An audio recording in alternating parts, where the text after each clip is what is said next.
you go. Yeah, hit the straight. Okay, it says it's doing a local recording too for some reason. Chicken bow. Macberg is the first person I see over there in chat saying what hello. Up? I don't even see anything. It's there we go. Okay, here we go. I think we're in business. We gotta mute that. We gotta pop out the chat. All right. All these buttons and stuff. Okay, there.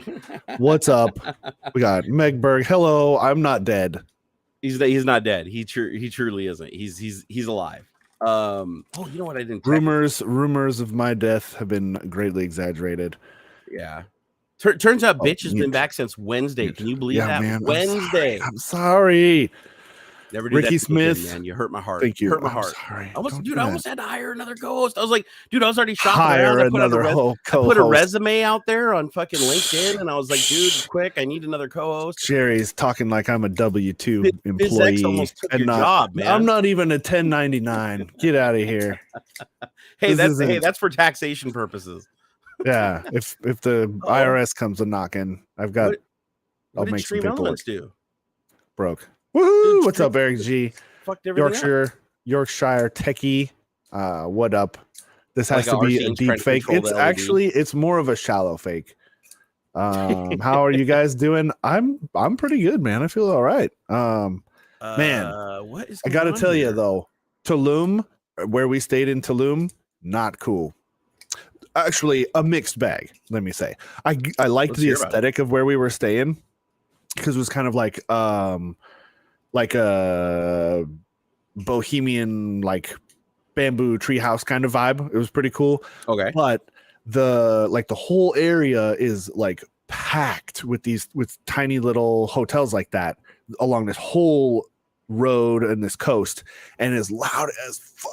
Like it's like spring break all the time. Freaking bars and stuff, because like everything is super wide open and breezy. There's not like individual like closed off buildings, and so it was just there's like a bar, right? I think it was part of the hotel we were in, or it's almost like a hostel.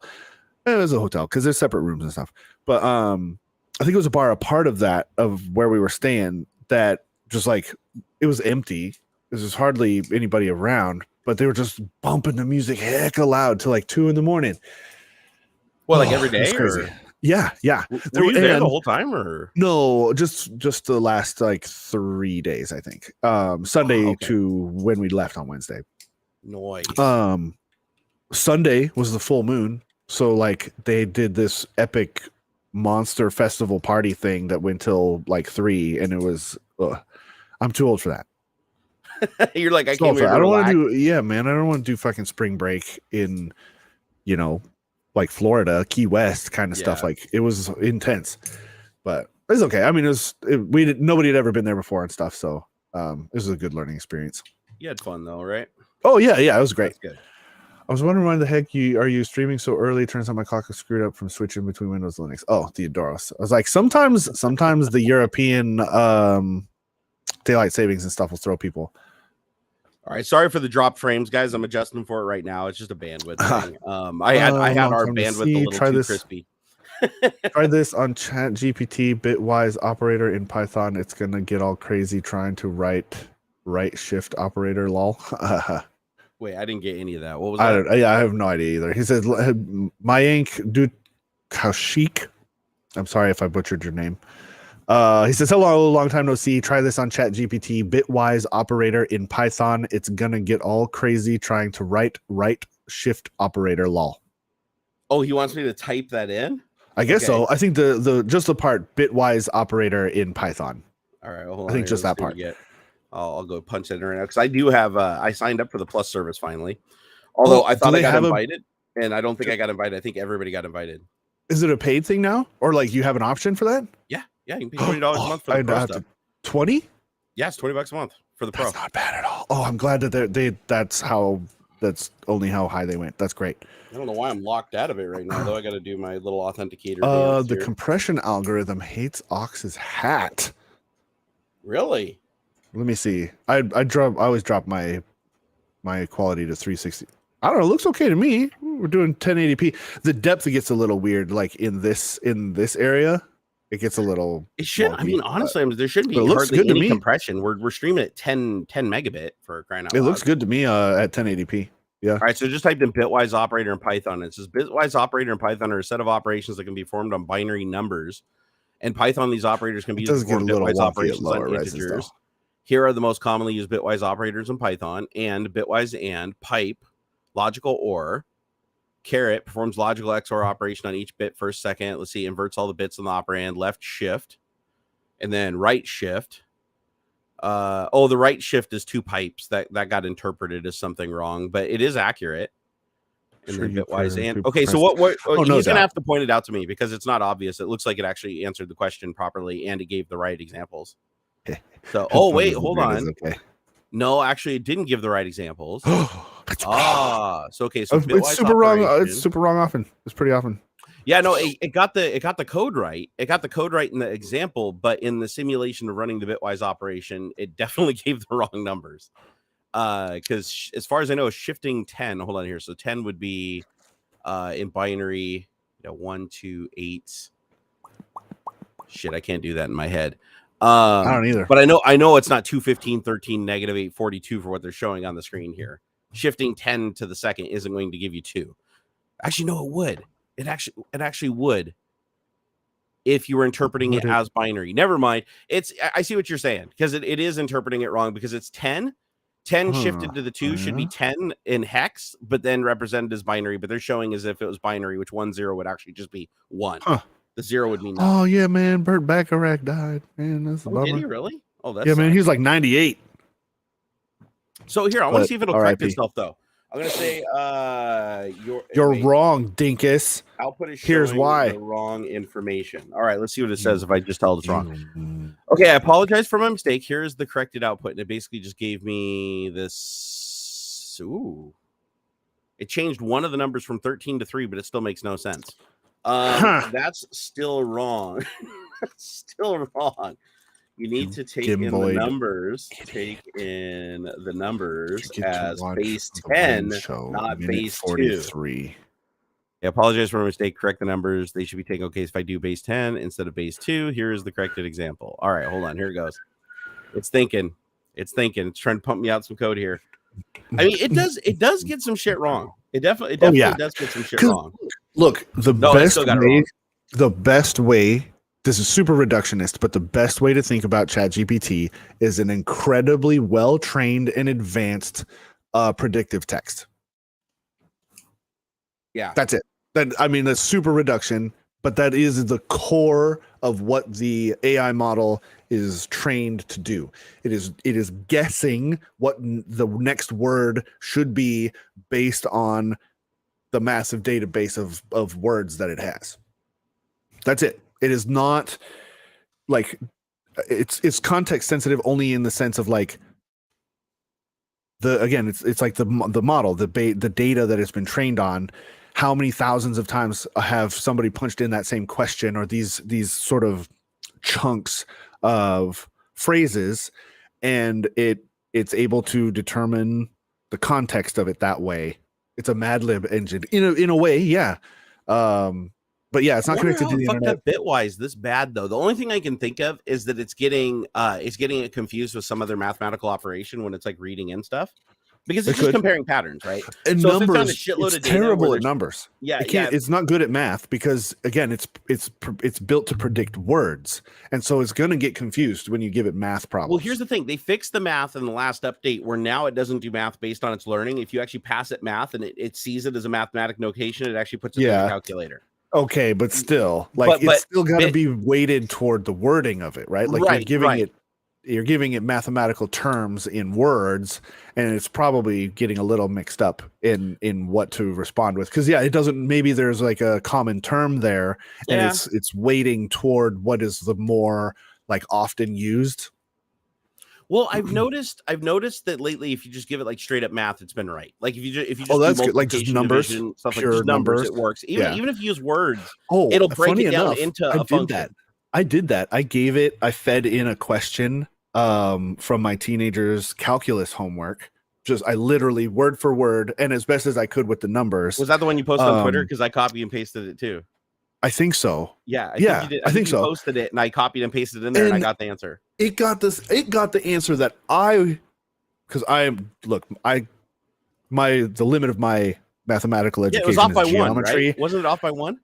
Well, the answer that the book was saying, I think, is wrong. Because like it said, it was like 10 or something. When the way I understood the problem and the way that I would have, I mean, I sort of guessed within the logic of the math, my guess was closer to what ChatGPT gave me. And I think that is the more correct answer, or the correct answer. There's no, well, with math, there are variances of correctness, I think. But yeah, I think the book is wrong. I think the book was wrong.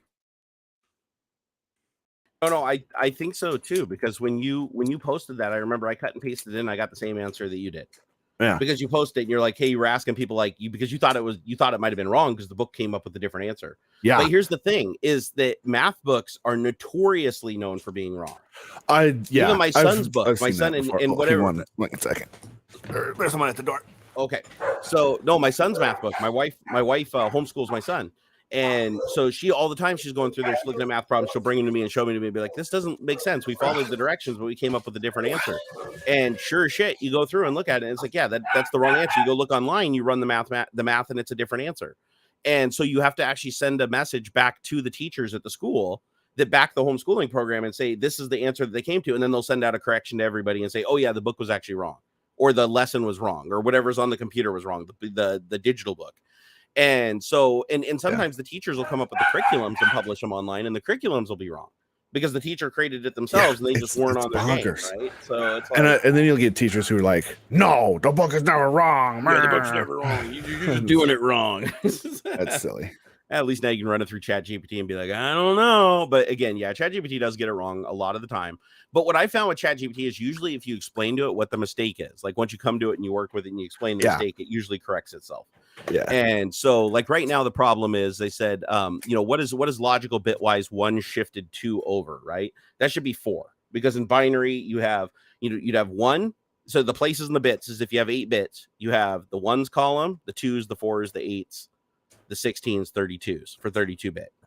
And so 1 shifted over 1 would be 2, shifted over again would be 4, shifted over again would be 8. Is you're moving over the columns. It's basically the binary number. That's all bit shifting is. You're just taking a bit in memory and you're shifting it 1 space over. And still, I'm trying to explain to it what it's doing wrong, and it's still getting the wrong answer. It's saying that 1 bit shifted 2 over to the left would be 0. And that would be incorrect. Yeah, that's right. So I wonder if it's, you know what I didn't think is I wonder if it's taken in, was it big endian or little endian notation? Because some computers do it backwards. Some computers do the bits backwards. I know that, and I know Python is notorious for having problems with bitwise operations because of the big endian versus little endian. As a matter of fact, I ran into the same problem trying to encode and decode data going to my little light switch on off thing. So here, let me tell it to do it backwards. Here, I'm going to say, do it upside down while holding your breath and humming I'm a Little Teapot. All right, let's see what it says. Okay, so, all right. So in Python, the endianness of the underlying system does not affect the result of the bitwise operation. That would be incorrect. You're Regardless incorrect. of their endianness, it'd be 1. It's be 0. That's bullshit. I call a pox on this thing. Okay, so asking it for bitwise, any kind of bitwise shit, obviously is broke as fuck. So they're gonna have to go in and address that. That is so weird because that is such an easy concept to grasp once you understand it. Like it's not even math. We're not even talking about math. Like you can use it for multiplication. Like if you're multiplying in base 16 or base 2, you can use bit shifting to multiply by moving it over a place. Just like 1 shifted over 1 would be 10, then over again would be 100, and then again 1,000 in base 10. So in base 2, it's 1, 2, 4, 8, 16, 32. And I'm like, no matter what I tell it to shift as, it gives me like a completely wrong answer. So here, let me shift 1 over 3 bits and see what it says. Okay, so if I shift 1 3 bits to the right, the result will be, it's thinking 0. That's bullshit. All right, it's definitely wrong. It is definitely wrong. That's kind of weird because like bitwise operations are actually really common in coding. That's a real common coding thing to use. As a matter of fact, the only reason people don't use it for like multiplication anymore is because it's just done by the compiler now. Like, you don't even have to do it. The compiler will just see you're doing multiplication, and if the processor doesn't have the microcode to say to do it that way, it'll optimize it automatically. Or if the computer does it the way it's supposed to, then it'll just pass it as multiplication, and the CPU will do it that way. But somewhere in the process, bit shifting is always used as long as it's an even number.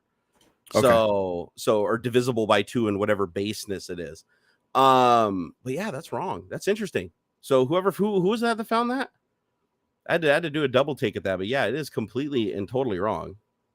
I'll have to pass that along because I know a couple of people that are involved very closely in the project. As a matter of fact, I can tell you guys something interesting. So I've been trying to get an unlimited account with ChatGPT since the beginning.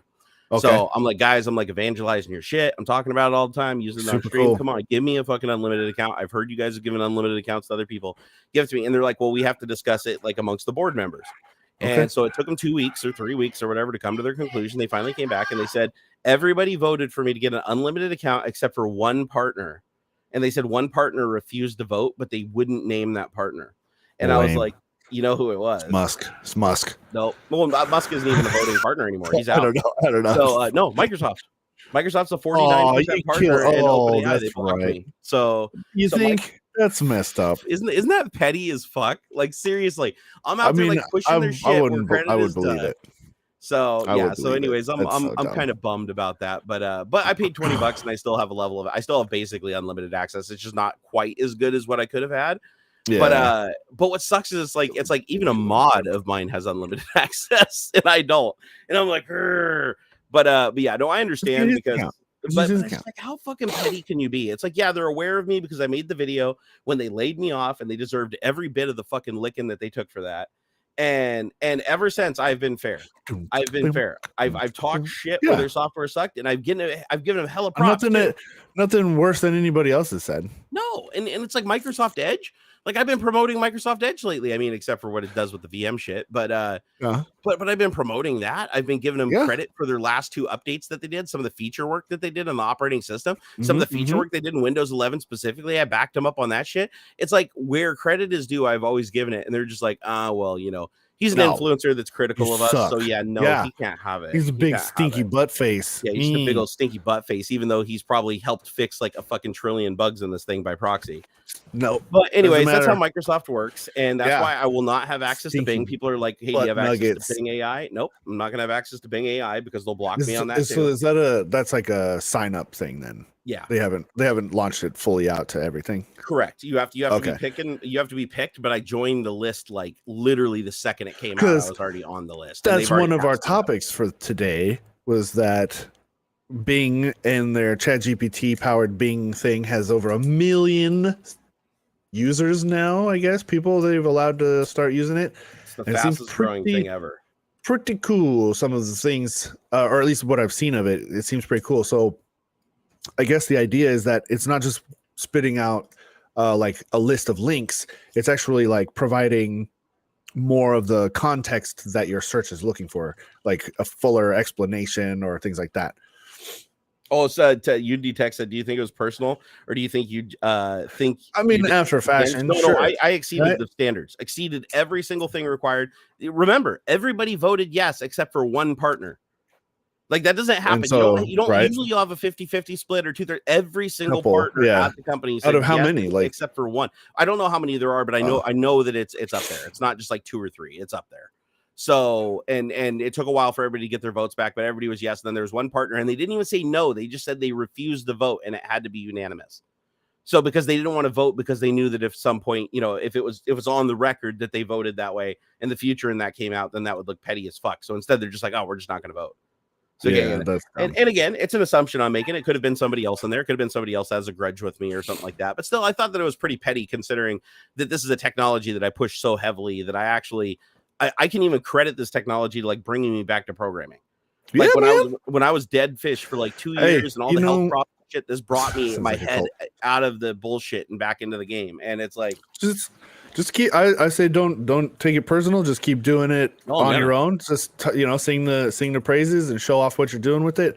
Imagine it's either you just keep on keeping on with the tools you have available, or pressure from the rest of the group. You know, they might change dude, it's no different than the iPhone, right? I carry an iPhone, but Tim Cook is a cunt. Apple sucks. But I still use it because it's the best thing there is, like for what I do. So it's true. What do you do? What do you do that iPhone does better? What do I do? Like, what is it? What do you say? You say that it is the best for what you do. What is it that you do that Twitter, Instagram, iPhone, email, Facebook, encrypted messages to other iPhone clients, FaceTime, which technically you can do on Android, but it's not nearly as smooth of an experience. That I have to give them on that one. Everything else is also on not the point-to-point encrypted message. You have to use Signal. I get it automatically.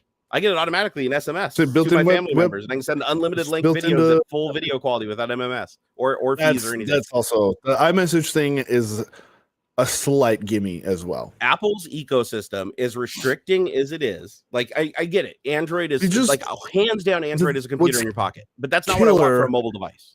Yeah, I can understand. Yeah, it's like for a mobile device, it's like it even has keyboard and mouse support now and everything too, so you can use it for both standalone computer. I even got a Python compiler. You can hook up. Yeah, you can hook up Bluetooth keyboard and mouse to I think most any now.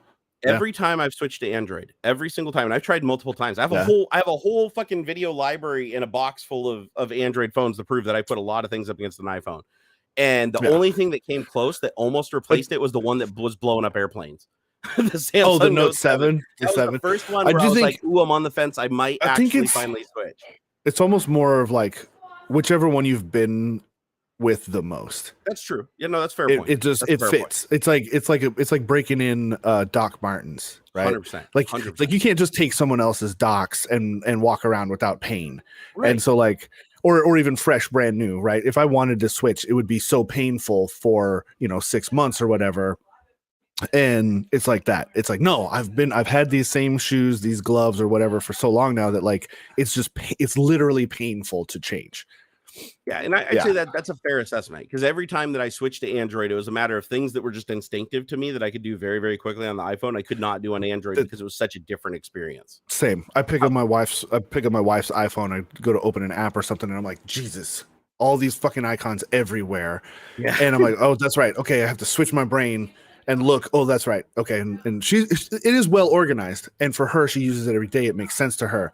For me, like I have a handful of apps I use the most in the slide out thing on the Note, and then otherwise I swipe up and I search for them. A lot like how I use my PC. I have a few apps pinned to the taskbar. Everything else I just Windows and search for it. And it's the same. I do think that it's easier for her to pick mine up and use it than it is for me to pick hers up, though. It is so jarring, the chaos of an iPhone screen with all of the icons and stuff everywhere. I'm like, geez, man, I can't do it. Dude, I just got a weird message inside of that's YouTube. That's oh, go ahead. Oh no, Andre Williams mentioned something. He said the police got a law passed saying they can force your finger on your phone, is why they got rid of the fingerprint reader. I think there is still fingerprint readers on iPhones, or the any biometrics. They can force you. They can hold your iPhone up to your face. Yeah, they do it all the time. They'll I've seen cops grab a person by the hair and literally put it right up. But to their face. They can't force you to give up the PIN code for it. That's because your biometrics. You can't use the bathroom unless you give it up or something like whatever. that. Whatever. I'll piss on the fucking floor, man. You want to clean that up later? That's on you, bud. I'm not cleaning that up. That's true. I dare you. So have you guys ever seen this error before? In the Windows dashboard, it says, please configure both primary and backup streams correctly. The compression of one stream failed because one of the streams has an invalid configuration. And it keeps popping on this thing, warning, please configure both primary and backup stream. What the hell is a backup stream? We've never done a backup stream before. Like I'm not streaming two separate streams to them. So I don't even know what that means. Is that an OBS thing or that is weird, man. I don't even know what to think about that. So I'm just gonna ignore it. Ignore it. It's like the check engine light on your car. It totally is, man. Just put a piece of electric. Did you ever see the video? I did a video where I'm like, how to fix your car, any issue in your car, just put the electrical tape over it. Hey, Eric, thank you for the $2 super chat, man. He said, woohoo, how's it going? Hey, same old shit, different day, man. Same old shit, different day. Louise, thank you for the $2. It just got back. Just got on break to watch this. Well, welcome, sir. I don't have because Stream Elements is still broken. I got to go create a whole new Stream Elements account now, which sucks to do this. Ferval TDO says, dude, Wayne's show last night was showing off the new Bing. Google is dead, lol. They may have Bard coming out, but Bing is getting it first, and it's what everyone will think of. I disagree. Google has been the dominant search engine for so long that they've become a verb. Like, you don't just become a verb, like a noun becoming a verb like that. It is the name recognition, the reputation of Bing will be very difficult to overcome without them publicizing more of this. I haven't seen a lot. I mean, I've heard some news here and there that it is a thing, but I haven't seen a lot of demos or marketing really of how much better Bing is compared to a Google search right now. And Google, yeah, Bing has a window. They have a window. If they don't start tooting their own horn and showing how much better they are than Google right now, it won't matter, because Google absolutely will press how much their thing works. Even comparing to their own search before, they will say, man, we sucked before, we are so much better now. And because they are still the dominant name in search, I don't think it's going to hurt Google as much as it might seem. If they pull a rabbit out of their hat and Bard is as good or better, or even a little worse, it could be a little worse. I agree, there's some brand loyalty there, so like a little worse, they would still fare fine. But unless Bard is comparable to ChatGPT, Google's search engine is fucking dead in the next 2 years. Like, they have to figure out a way to change and evolve, because here's the thing. Bing is ChatGPT with live data, dude. Imagine ChatGPT with live data. Like, you can literally ask about a site that was created 20 seconons ago, and that fucking thing will answer questions about it, because it will go live learn that website the second you ask it if it's never ran over it before and give you that answer. Imagine that, dude. Once Google's answer to ChatGPT and Bing is integrated with their home assistants, it's game over. If I can say, hey Google, and then get a ChatGPT style response without, I don't understand what you just said, or giving me a web search result. If I can have a more natural language interaction with my home assistant stuff, it's over. It's over. That is literally the precipice of dominating your. It'll be integrated into everything in your life. Because if they have something comparable, if they don't, then they're still in trouble. Yeah, if I get a ChatGPT style response from my home assistants, I'm sold. I will forever be in the Google ecosystem just as much as anybody in the Apple system. Here's the thing. You already have Google, you already have Alexa, right? Alexa, a lot of people have the whichever Alexa thing, right? It's like Alexa adds the shopping cart, right? So everybody, I hope you muted that. Yeah, Alexa can run apps. So Bing could have an Alexa app that would then do the text to speech and give you, and you just turn Alexa into Bing, basically. You have that ability with Cortana through whatever device you have, Windows device you have. You can use Cortana to access it. You have the Bing app on the iPhone and on Android. So on iPhone and Android, you could have the Bing app literally running and replacing the inbox assistant. Yeah. So it is possible, but the fact that they have it front and center and Google's just right there sitting in your face all the time, there is something to be said for that, right? Because Facebook is the shittiest social network on the entire planet, and they still have, even though it's getting smaller every day, they still have the dominant user base out of all social media, even though I think it's the biggest shit, slowest, kludgiest UI, hardest to find what you're looking for. Like, it's garbage. But they have social media, right? They were the first people that when MySpace collapsed that just were the new president. They brought everybody in. But here's the thing that makes this a little different than just Bing, like putting the Bing name on it, is that ChatGPT is owned 49% by Microsoft. And so Microsoft basically steers the technology, because not only do they own the 49%, they also own the infrastructure it runs on. Well, and then they have whatever that thing they built into GitHub too. The super brilliant, basically codes for you. Copilot. Copilot. Yep. Like, based on GPT-3. That was a gigantic leap as well. And so man, they know what they're doing. I feel like Microsoft sat on this for a long time on purpose, because they just wanted to just make sure it was so beyond what the competition had that they could make sure that they wouldn't just release. Like, I think they were literally waiting for Google to show their hand, and Google didn't. You know, there was all that little bullshit about, because Google apparently, like this, again, this is like the publicly facing bullshit, so you don't know how much you can believe. But Google apparently has a trillion parameter natural learning language system. That's the next set, the GPT-4, which GPT-4 also exceeds. I don't know about a trillion. I think somebody added a zero in there. It's probably more of 100 billion. Like a trillion. I don't like. Again, these are numbers that are like that don't carry emotional. I believe Google is still the largest data center in the world, if I'm not mistaken. So they could pull off a trillion. But like the sheer enormity of what a trillion like is outrage. There's always that example of like a million seconds is like 3 days or something. I or confirmed like it. Google has confirmed it's a trillion parameter AI model. Jesus. That's so but keep in mind though, this is a model that they trained internally. This isn't a model that the public's going to be using. Like the trillion model, it'd be too expensive. Like the cost per query would be absolutely ridiculous. The other thing that Microsoft doesn't tell you is they are losing shitloads of money on this in the beginning. Like this is not going to pay any dividends for years and years and years. Microsoft is just doing this even though the cost of acquisition of a customer is ridiculous, because one, Bing is free to use. Once this goes public and everybody just gets it for free, Microsoft's gonna have to pay. What did they say? ChatGPT is like $0.25 per query or something like that. It's up there. It couldn't be that up there. No way. That's why they need the most expensive. The most expensive ChatGPT tokens aren't even that expensive. Exactly. They're losing money on it right now. Hand over fist. They're losing money. I can't imagine it's more than a couple pennies per input. But right now, the average the expense comes in the training. It's always cost is down to. Okay. Yeah. Okay. Per query, not per token. Per query? Per query. Yeah, okay. Because like a token tends to be like a certain chunk out of a phrase or sentence. But still think about that. How do you make that money back on every time somebody does something? Analytics. It costs a cent to give them that thing. Analytics. What are people searching for? How good the models are. You then hit up researchers and things like that. They will pay you for certain customizations to the model. Again, that's how ChatGPT makes its money. This is on live data too, so the cost would even be a little bit higher.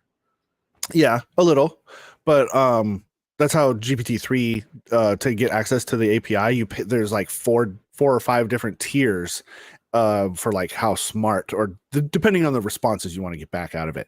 And so you pay more for a more intelligent response. And then customization of that model, like how do you want it to respond? Not just how intelligently, but also you can start manipulating like the phrasing and you tone, models voice, too. Things like that. Yeah. So like, I want it to be too, which is cheaper, right? So but it is expensive. It is compared to a regular search engine query, like a relational query where you're like finding some shit and it goes and looks up in a database, relates a couple tables and gives you back data.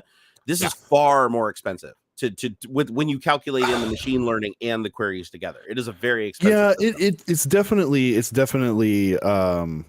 going to be making their money back it's a gamble. They're making their money back in the future. Google and Amazon are the only companies that can compete though. That's it. There's no other company on earth that has enough combined enterprise power or the ability to build enough enterprise power to catch any of this. So if Google does not have if Google does not have something, if Bard is not as good or close to as good as ChatGPT, they're kind of fucked because there's just nobody else there's not enough compute power on the fucking earth with all the silicon being generated and sold today. There's only the big giants that have enough, because I think they said it was like 800 of these A100 NVIDIA GPUs are required for ChatGPT to do the learning. Like the learning to train the model. Right. Once the model's trained, and that's what I mean. Like the cost is front loaded. Like it costs you have to keep training it though. That's the thing, is you have to keep training it, because if it doesn't have relevant data, it's of no use to a search engine. Keeping it maintained, I think, is definitely cheaper than the initial, because the initial training is so much time. Like I bet this thing was crunching for months. Yeah, months and months and months, and like a long time. That's so much data, and if you think it took 800 A100 GPUs just to do one line of machine, it still took a lot of time. Yeah, but just to be able to handle that many parameters, like we're not even talking about how fast it's doing it. We're just saying to be capable of doing it, to be able to hold that many parameters in memory at once, to be able to compute something.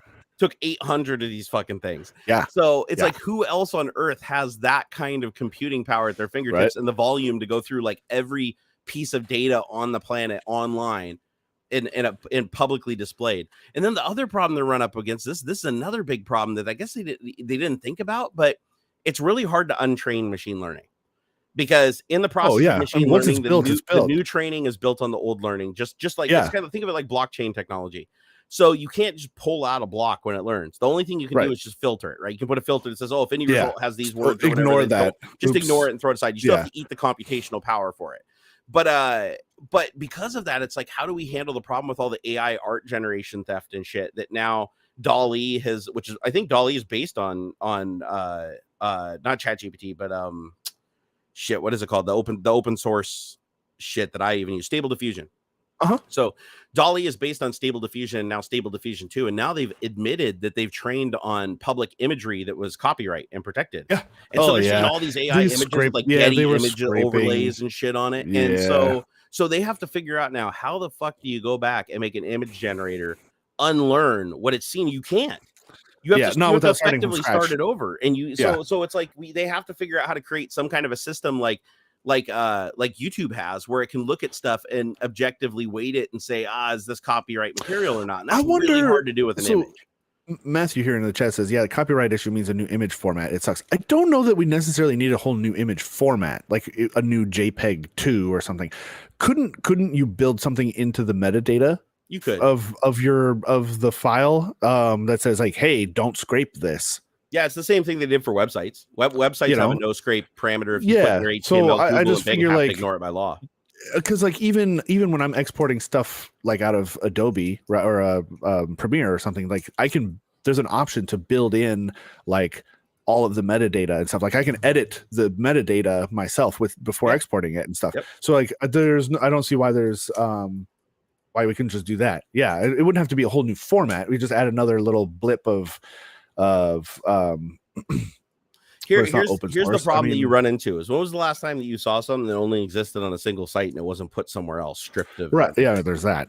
So and the problem is, once it finds the stripped version, there's no mechanism in AI to say, stop, unlearn that thing you saw, even though it said it was public, because somebody ripped it off and you could just screenshot it and feed it in anyway. That's exactly true. There's a million ways you could do it. And like Microsoft had the same problem back in the day when they're like, we released this awesome technology where you can't copy the screen, where it just, if you tried to a screen grab Windows. This was introduced back in Windows Vista. It would just put black boxes over everything that it registered as protected. But then at the meeting, like somebody just held up their phone and took a picture of the screen and said, "Hey, I got your information. I can mail this to you." And they're like, don't do that. Right. They're like, don't do that. So now we're screenshotting right-clicking people's NFTs, right? Dude, but seriously, it was like a big problem, because when they released this, when I was working at Microsoft, it's like we had to work around shit by taking pictures with our phones in low resolution and send them back and forth to each other, because we couldn't screen grab apps, even though it was shit we own, just because the app was like, this is protected and this is the fancy new shiny. So we're going to put that in there so that everything you screen grab is black screen. Everybody was like, robble, and they figured out it wasn't effective, so they just took it out. So now that you don't even see that in software anymore, because it was just such a pain in the ass. But it's like one of those things where they're like, this is really secure. It's kind of like security tokens or sessions in web browsers, right? It's like, you have a session in a web browser. You come back, we know it's you, and we keep serving you, right? But then there's some websites that don't check the IP address to see if you're connecting back from the same IP address. They just look at the session and they're like, everything's gravy. Well, what happens if somebody just copies that session? It's just a file on your computer. So if a virus gets on there, somebody gets on there, they can just copy your session folder, put it on a thumb drive, walk over to their computer, plug it in. Now they're logged into all your shit. Anything that you have remember me, like on a website, all they need is those sessions, and they'll load right in the browser and go. And if it's a website that doesn't scrutinize the IP address, which a lot of them don't, because they think that you're going to change the IP address and refresh the page, or come back later with a different IP, and they just don't want to interrupt your service.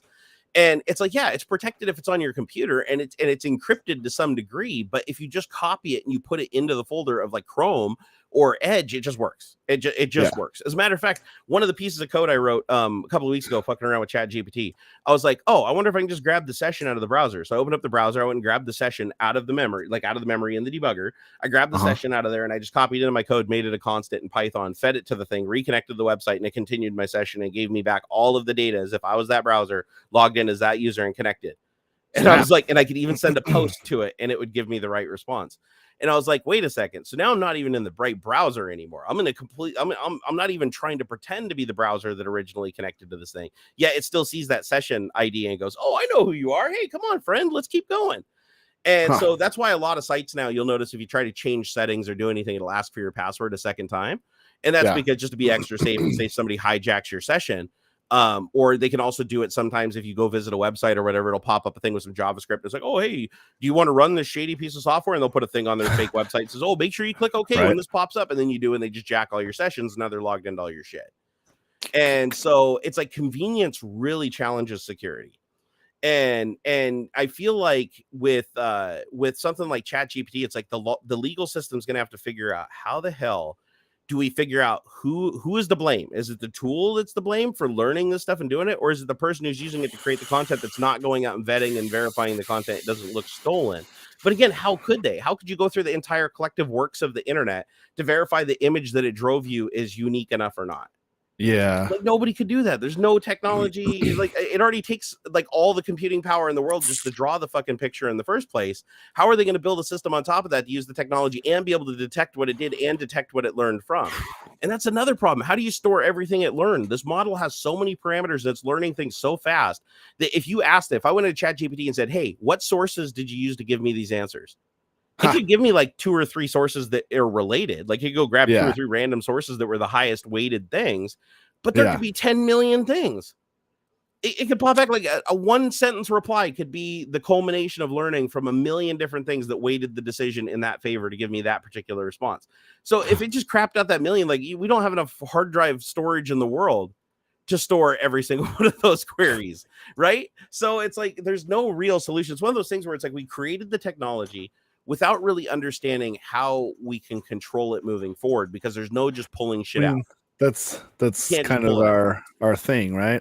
Like, hey, we created the atomic bomb without really thinking about how to like regulate it and control it and stuff. And hey, what's up, physics? Yeah, no, exactly, right. It's like just do it first. We'll sort the shit out later, right? It's like what's the saying? It's like kill them all and let God sort them out later. Kind of. It's the same thing when you're talking about like AI and technology like this, like Bitcoins and NFTs. It's all the same thing. Like NFTs came out and it's like, what was the big selling point for NFTs? Hey, artists can now sell their work directly digitally, and it's a good revenue stream for them. People can invest and trade shit back and forth like Pokemon trading cards or CSGO skins. And everybody's like, that's great. But then everybody starts just copying everybody else's images and throwing them in the blockchain, and you can't take them out once they're in there. Like one of the biggest problems with the Bitcoin blockchain is it contains actual child pornography. The fucking Bitcoin blockchain contains like unencrypted JPEG child pornography, and they cannot remove it. It can't be removed. It's like it's physically embedded. Or sorry, not Bitcoin, Ethereum. It's the Ethereum blockchain. It's the one that does smart contracts. So there's no way to remove it. So all they can do is put filters on the indexing sites. Like when you go to the indexing sites and you look for the blocks, they can put a thing on there that basically says if you go to one of those contaminated blocks that's been reported, it just won't show it to you. It won't show you the content. But you could still sync that blockchain locally on your computer and go pull those bits right out of the blockchain yourself. Like there's no way to stop it. That data is stored on every single computer that syncs that portion of the blockchain, or the entire blockchain will have that illegal content on their computer. And it's basically just a JPEG verbatim, bit for bit, in a string inside of this giant gobbledygook of data. And so it's like, how do you combat that, right? Because technically you could just go take everybody to the court that has the Ethereum blockchain, linked on their computer and be like, oh, every single bad thing that's in there, illegal drug trafficking, bad imagery, illegal information, leaked documents, leaked security information for countries, all that shit that's been put into that blockchain cannot be removed, because if you remove one block, the whole thing collapses. So it's like, how do you deal with that moving forward? I mean, they found ways where they can like trim the blockchain, like where they can start a new blockchain and everybody agrees, like they get the whole network to agree that, the blockchain's getting too fat, so let's go ahead and cut it down. Everybody agrees that this is the new block where we're starting at, and then they start anew. But that old block is still always available. Somebody will have it out there. Yeah, they needed to compare it to the new block to make sure that the new block is good. So it's like, how do you handle this shit? It's like you can't really. And with AI, how do you can't. Okay, so the fundamental truths that we know is you can't untrain AI. It's like a human. If you see something physically with your eyes, no matter how much therapy you get, you're never going to forget what you saw. You might be able to deal with it better. You might be able to handle it better. You might even be able to not have nightmares about it anymore, but you can't unsee it. Once you see it, you cannot unsee it. It's stored as neurons in your brain, right? You cannot fucking unsee it. And AI is very much the same way. You can't unsee something. So AI has already scanned everything up until whenever. I know it's more than 2021. They're just working with that fixed data set for now to make sure that because a moving target is really hard to calibrate, right? So they just need to pick this date. No data changes after this. All of our tests will be conducted against this, and this will be our sanity test. And the goal there is they want to make sure, and the reason why they wanted so many millions of people using it, even though it was a cost detriment to them, is because they wanted everybody to do the worst they could. Because I found that out. Remember when I was telling you that I was worried that they were going to get mad some of the queries I was running? Because I was like, how to make meth, how to like hide a dead body, or how to hide a body after a murder and stuff. Like and it was giving me legitimate answers when I put in the hacks. And I was like, are they going to be mad that I'm doing this? No, it turns out, no, they wanted people to do this. Like, it was a big, important thing to make sure that this thing couldn't be turned into Microsoft Tag, and that they could verify that with everybody in the world, as many people as humanly possible are banging on this thing, asking it the dumbest shit and trying to train it in the worst possible direction, that it can't be corrupted because it has so much base training from so many years that it was handheld by OpenAI, that there's no fucking way that anybody could convince it to abandon its morality, its digital morality. And the truth is, everybody already has, right? We've already found a million ways to get it to do shit it was not supposed to do, that they've worked very hard to try to stop people from doing. And people were able to figure it out like really, really quickly. And then when they patched those holes, people figured out new holes. And it's always going to be that. It's going to be a constant fight, because you're dealing with something that has so many parameters and so many angles that there's no way you can test everything. Like most people's queries, it's like real time. Unless it's a question that a million people have asked the same way, they don't really know how it's going to respond until it responds, because there's so much goddamn data, right? You'd have to ask it every possible question in the entire world, which in a way it kind of does. But it's like, how can you tell it what is okay to reply to and what isn't okay to reply to, other than just saying no every time it does something bad?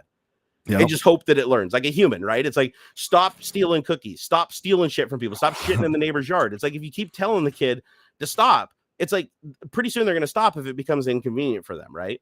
If there's more data that is positively reinforced than negatively reinforced, then it's going to move towards the positive reinforcement. So machine learning is very much the same way, except for it's computationally perfect, right? I mean, it's the computers are what, 64 bits of precision. So everything, whereas human brains, like I don't even know what the precision of a human brain is, but it sure as fuck isn't even 16 bits. Like our precision is really low. We're optimized for speed and recall of data. We're not optimized for accuracy at all. Our brains are computationally slow compared to some of the shit that we've created. And so it's like, what do you do with the legality moving forward of AI committing crimes, like literally stealing shit and pirating and plagiarizing and stuff? It's like, how do you stop AI from doing that? And the answer is you can't, because there's always going to be so much data flooding into the system as it's learning and moving forward, that you'll never be able to stay ahead of it. As fast as you're trying to tell it, no, naughty, bad, stop stealing, it's always going to find another site with duplicated content. It's always going to find a way to scan over something. Somebody's going to create a new domain and copy that site and replicate it, or put it in a zip file somewhere that gets downloaded and decompressed and scanned. The only way to really stop it moving forward is to restrict it to sites that are heavily, heavily controlled and curated. And even then, you're still going to have times where they can't curate the shit before it gets picked up and scanned. So again, who does the responsibility lie with? If you say, hey, make me an image or write me a book, ChatGPT. Yeah, the book is unique, but is it clearly, like, can you clearly read that book and say, this is 90% this book because this is the most famous book in the world and it's Shakespeare and it's obviously that? Like, if you go to a court, they're going to be like, no, you obviously ripped them off. It's like, you didn't know that when you asked it to do that. So it's like, that's going to be a weird one. I'm curious to see how our legal system is going to handle that, because I don't think our legal system is at all prepared for this at all. Because it's like, how do you hold an AI responsible like a human? Like, if you stole, what would happen if you just stole shit? Like, somebody came and paid you and said, hey, Auxiliary, could you write me a program that would allow me to play games on my computer or whatever? And you basically give it 90% Microsoft Windows with some new badging, some new colors, and some things worded differently. But it's like, it's obviously, from looking at it, you can tell from a human perspective that it's the same fucking thing and it's derivative. So if you did that, it's like, are you the one that gets in trouble for ripping that off and changing it only a little and then clearly plagiarizing and stealing it? Or do I get in trouble for buying that from you and not doing the due diligence to check and see if it's already something that exists? It's like the legal system needs to figure out where to point the finger. And if that's at the people that are using the tool, which would make most sense to me, because again, if you're in Photoshop, right, and you go into Photoshop and you say, generate me clouds, and you publish that photo and it looks really close to like some fucking cloud painting from the 1890s or whatever, and they come out and they're like, oh yeah, that's obviously my great grandfather's work, and you go to court. It's like, you can say, listen, I went into Photoshop and I pushed a button and it generated clouds, and Photoshop can say, hey, our clouds are just random. This is just right. random happens, right? We fucking man, dice. No dice in AI. That's like when these are weird arguments because you get the same kind of stuff of like, Hunger Games just bites off of fucking Battle Royale, right? Right. And everything's derivative. But the author of Hunger Games insists she had no idea about Battle Royale, and like this was so it's like plenty of there's actually a term for it where like disparate populations will come up with like pyramids, right? Like the Thai people build 100%. Pyramids, the fucking Aztecs build pyramids, the Egyptians build pyramids. And like, is that because they were all influenced by the same thing? Well, no, like it's like an efficient way to build stuff that's going to last like a long time. Right. Like, it takes fucking forever, but like it's not unreasonable to assume that different people will come up with like the same answer or a similar answer, and so that like that same logic can be applied to creative endeavors as well. Like I might write a very similar book to somebody else who has read very similar books that I've read and have been influenced by the same 100%. Sorts of things that I have been influenced by. So like that's sort of the same for these AI trained models, right? Like how is it any different if I spend 3 or 4 hours looking at different art styles and stuff, and like, man, I really want to copy, this person. I want to draw like this person. And so like I spend hours and hours and hours tracing their stuff or like setting it side by side and like doing with my own little twist on it and stuff. But then people, if I publish that stuff or try to make money off of it, and they'll like accuse me of whatever artistic plagiarism. I don't know what the equivalent there is. And it's like, no, I'm just inspired by by these cartoons that I've watched or these comics that I've read or this particular artist that I really like. And like, I'm just inspired by that. Like, where is the line between inspiration and just straight up like plagiarism? Yeah. And the other thing that actually supports your argument there is that AI learns very much like humans do. Yeah, it observes things, and based on patterns that it observes, it decides what's popular and what's not. That's how humans work too. If you're a human and you look at an artist drawing something and it catches your eye, the reason it's catching your eye is because what they're creating was catchy from what they saw growing up, and it was catchy from the person they were influenced by and what they grew up. It's like everybody added their little flavor on it, but their flavor was still the culmination of everybody else they observed. So realistically, everybody is doing the same thing as AI. If I create something, I'm creating it because the idea came from the culmination of things I experienced in the world from other people. It's like I may be creating my own derivative work from those things put together, but AI is doing the same thing. The only problem with AI, though, is AI hasn't quite figured out how to strip out like the logos and shit. Like, you'd be smart enough as a human, if you were influenced by a bunch of people, you wouldn't like steal their logo and put it on your work, right? But AI doesn't know. Like, AI hasn't learned yet exactly what a logo is, because there's so many different ways a logo can be applied, and it's artistic, right? It changes so much that it's like it hasn't really got a grasp on it. You checked the bit rate. What is it? Oh, you checked the bit rate. We haven't dropped a single frame, dude. Sorry, bit rate's fine. Man. Sorry, Oliver. Yeah, YouTube's still bitching about this backup stream, but no, everything else looks good. Was designed. It's just. So the question is, how do you look at an AI legally? Like, from legal perspective, like a human, it's easy. A human, you say, listen, motherfucker, your music sounds just like this other person's music. And they're like, I swear I wrote it on my own. It's like, but did you ever listen to these people's music? And it's like, yeah, that's happened. And they have ruled in favor of the people that they plagiarized, even though they didn't mean to. Yeah. Yeah, because they heard a beat, right? And they're like, oh, it's from their childhood. They heard a song and that beat stuck with them, and they're like, dun, dun, dun, and it makes it into their song. And then next thing you know, they have to pay royalties, 5% of the royalties to this company. There are steps you can take to make sure you aren't using others' work. Sure. How? But the question, hold on. Okay. The question, yes, whatever. I'll take that statement as truth. I don't know. I can't point out of myself, but I'm sure that that's a true thing. That's not the question, though. The question is, where do you draw the line between inspiration and plagiarism? Right. And the AI, so like people are complaining, oh, I never agreed to have my art as a part of this training model for DALL-E, let's say, or whatever, or my Midjourney, or any of them. Pick one. Yeah. I never agreed to that. Well, you never agreed to let me look at that either. When I was doing Google image searches, and if I did that and I looked at all these different image searches, and I then produced a piece of art that looks, very like similar to someone else's art style. I mean, there are people who literally dedicate their whole lives to copying someone else's style, that they create art that looks the way that Studio Ghibli has a particular look, right? There are people who do art that you would think came out of that studio. And where do you draw the line there too, right? Between inspiration and like straight up copying. They'll say, hey, this is not Studio Ghibli stuff, but it looks just like it. Yeah. But it's super, it's just inspired by. So like, where do you draw the line? Like, if I create a bunch of pixel art that looks just like a Pokemon game, I'm not using any of their characters. I'm not using any of their like exact property, but it looks just like it. Do they have a right to the style, to the inspiration?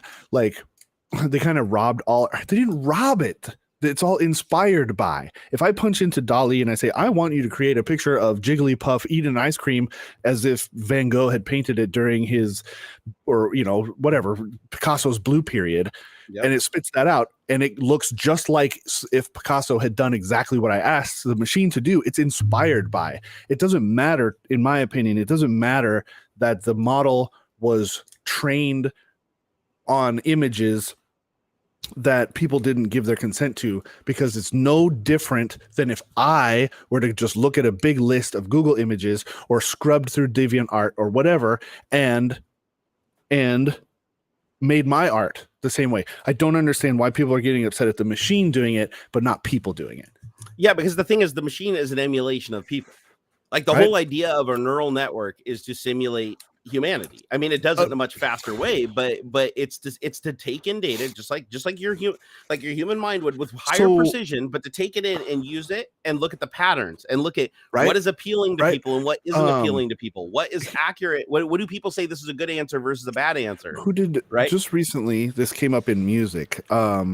Dude, there's a Paramore. There's a case for 4 people. There's. I just watched this. You guys, it was a Madonna song. Yeah, it's like you found it recently. Okay, yeah, let's hear it. I haven't heard the recent. There's a song, Olivia Rodrigo, "Good for You." Good for you. You look happy and healthy. Yep.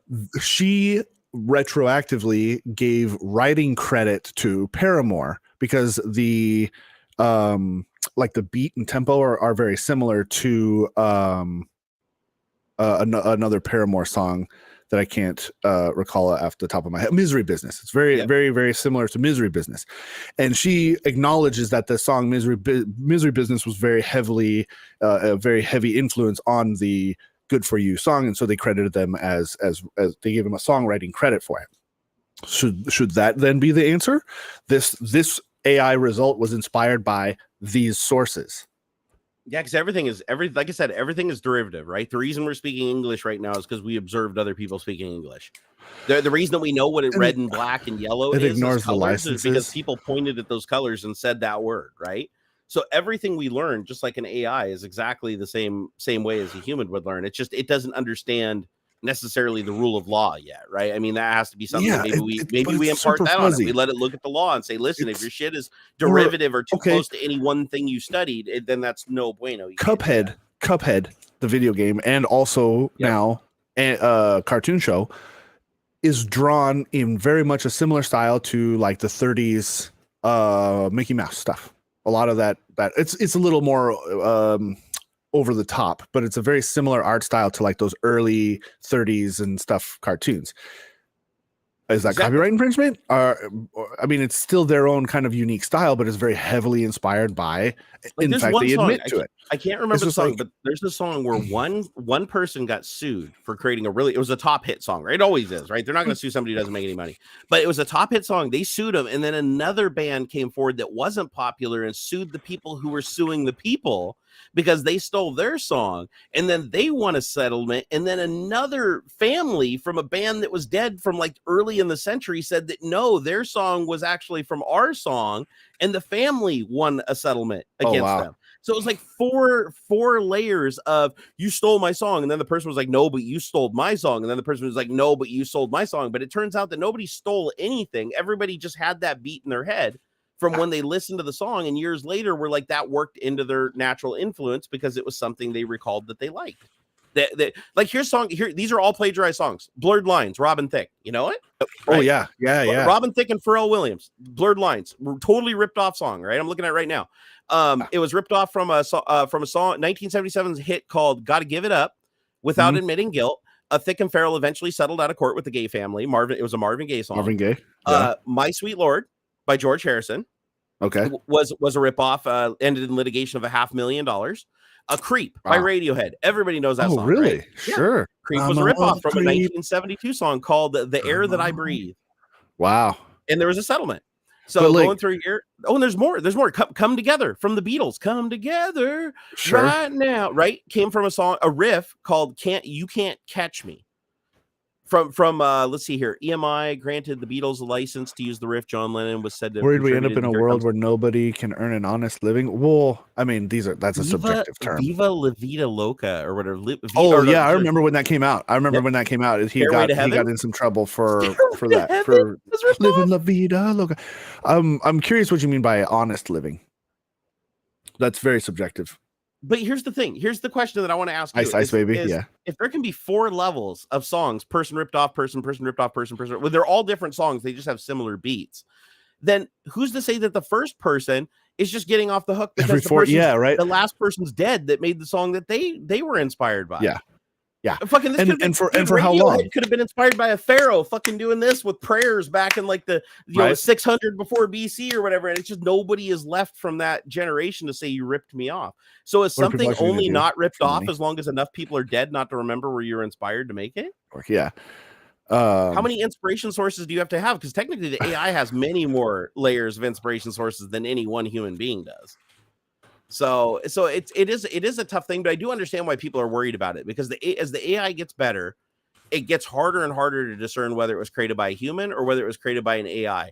And when that line gets completely blurred, it's going to be impossible for the viewer to tell whether they're watching AI generated content or they're watching something that was created by a human being. I think video games are the best example of how derivative works. Will on one hand get called out, but also at the same time are just accepted by the industry. True. Dude, video games everything is inspired by. Name a single game that isn't a ripoff of something else. Like even Tetris, for fucking crying out loud, right? It used to be that there were distinct genres. This is an FPS. This is an RPG or a turn-based RPG. Now everything is so mixed and inspired by and I think it's a perfect example of where, like, especially when like music is kind of like this, but video games I think do it faster, where when a novel mix comes out, it's instantly copied, like so fast, like DayZ, right? The hardcore survival shooter, loot lost sort of thing. It started as a mod, got bigger and bigger, became its own thing, and now there's like millions of them. Yep. Even still, like, that train is still being pushed. Right now you have these. What about the first person that created a video game? The very first person that created a video game. Isn't every other video game after that derivative because they put something on a screen electronically using a circuit and using code? I mean, if that's the most narrow definition you want to use, then yeah, of course. Because here's the thing that I'll challenge you is if that's a good enough definition, it's like, listen, my Atari 2600 is not derivative of your very first machine that you created that ran code on a chip or whatever. Then if I take an image and I change the shit out of it using new technology and new tools and everything like that, and it still looks similar and can be identified as a video game or as an image, it's still different. It's still different and holds its own difference, right? So the only argument you have was, it was created by a machine, so somehow that should be we should be less lenient on the machine. Video game Pong. The video game Pong was a ripoff of tennis. What are you talking about? Pong is a ripoff of tennis. Tennis is a ripoff of another game that MIT or whatever fucking made. No, I mean literal tennis. Like Pong ripped off from literal tennis. Literal tennis, what are you talking? And tennis ripped off Pong like two people chucking rocks back and forth. It's a video representation of the The thing is humans are just computers, right? I'll stand by that. We're biological computers, right? We're more like a quantum computer than a conventional computer, but we're computers, right? We only know what we see, hear, taste, feel, our senses, right? I'm excited. If you have no senses, you're not experiencing the world. So everything that you do, every word that I'm speaking right now, where I'm sitting, the house that was built around me, every single one of these things is some derivative work of the knowledge that I've gained over my lifetime, right? It's like everything I do is inspired by everything that's happened before. AI is just basically following that path. It's just doing it incredibly rapidly and with a lot more influence. Like imagine if you could travel around the world like at breakneck speed, like time didn't even matter. And you could just absorb everything and see every sight and see every sound and look at it. Think about how that would influence what you created. You'd be like, holy shit, I'm going to draw a picture. I'm going to be inspired by 100 million different things, but these are my top 10. These are the things that really stood out for whatever reason. And in this case, the AI is making that decision based on the popularity of people, what people gravitate to the most. Whereas for us, actually, who am I kidding? We do that today, right? With clout. When you're on TikTok and you're on Instagram and you're posting and everything, you're doing it based on what do you think is going to get the most likes? What do you think is going to get the most class, your followers? Like that's your reasoning, right? You stop posting shit just because you think it's cool. And now you're posting shit influenced subconsciously by, is this going to get a lot of views? Yep. And am I going to, maybe something's cool to you, but you don't post it because you're like, this has been posted to death. People aren't going to like it. It never gets that many views. So why are you making that decision? Oh, it's because you've looked at it. You've observed how other people have responded to other people that posted similar content. It's like if you post a video of you changing a light bulb or vacuuming the floor, that's derivative because somebody else has already done it. You know, it's like, so I guess the thing is like at a certain point, if we don't allow for derivative work, at a certain level, if we don't allow for everything gets done and there's not everybody copyrights every color, everybody copyrights every song, we're done. There's nothing more to be created. Society's over. And that's where I think the big question comes in and why we end up having to deal with this in a legal sense or in a court of law is because like where do you draw the line of what is inspiration and what is like copying? And that has to be settled in the court. There's no other way to do that because people aren't going to be objective. Like you need a court that follows rule of law because humans are always going to rule in. Basically, this is how humans rule, right? They look at something and they say, okay, does this positively or negatively affect me? Yeah. If it negatively affects me, you're going to vote in the whatever favors you. So that's why courts have to sort it out, right? It has to be impartial. Well, you know what's kind of interesting to me though is video games seem to be much less litigious about it. Are, like, but not as much. Yeah, but to a much lesser extent. Like, I agree. Some games will be straight up like, bruh, this is the same game just with like a different skin. Yeah. And nobody gets taken to court over it. There's no DMCA takedown stuff. But like, it seems like music is the one where people are hella pissy about it. Yeah. And art. I would say art in general, but I consider video games and stuff to be art. And so not art in the broadest sense, but more like drawings and paintings and that sort of visual art, perhaps. I don't know. Those groups seem to be the most like upset when someone like copies them or is inspired by, or does something very similar to another artist. And it's DMCA, Digital Millennium Copyright Act. I'm sorry, I may have said DCMA. But yeah, it's man, it's weird. Have you seen the AI streamers? Yeah, man. I just heard that I just heard the Seinfeld AI thing got banned. Yeah, for accidentally telling like a transphobic joke. What do they say? Which of course, 1,000 monkeys. 1,000 monkeys will eventually write Shakespeare. Yeah, you get the same problem with AI. The number of monkeys banging infinitely on typewriters. Yeah, and it's are DMCA violations now mostly made by computers that recognize 100%. Yes. DMCA violations are absolutely bot related. They scrub YouTube videos and stuff all day long until they find something that has a reasonable chance of being similar. You cannot trust that mechanism. That mechanism is so deeply some people are copywriting or putting like copyright flags on keyboard sounds. Yep. Like you're click, and getting like keyboard reviews or even like streams taken down where like they'll be typing something and they'll get a copyright strike. Oh God.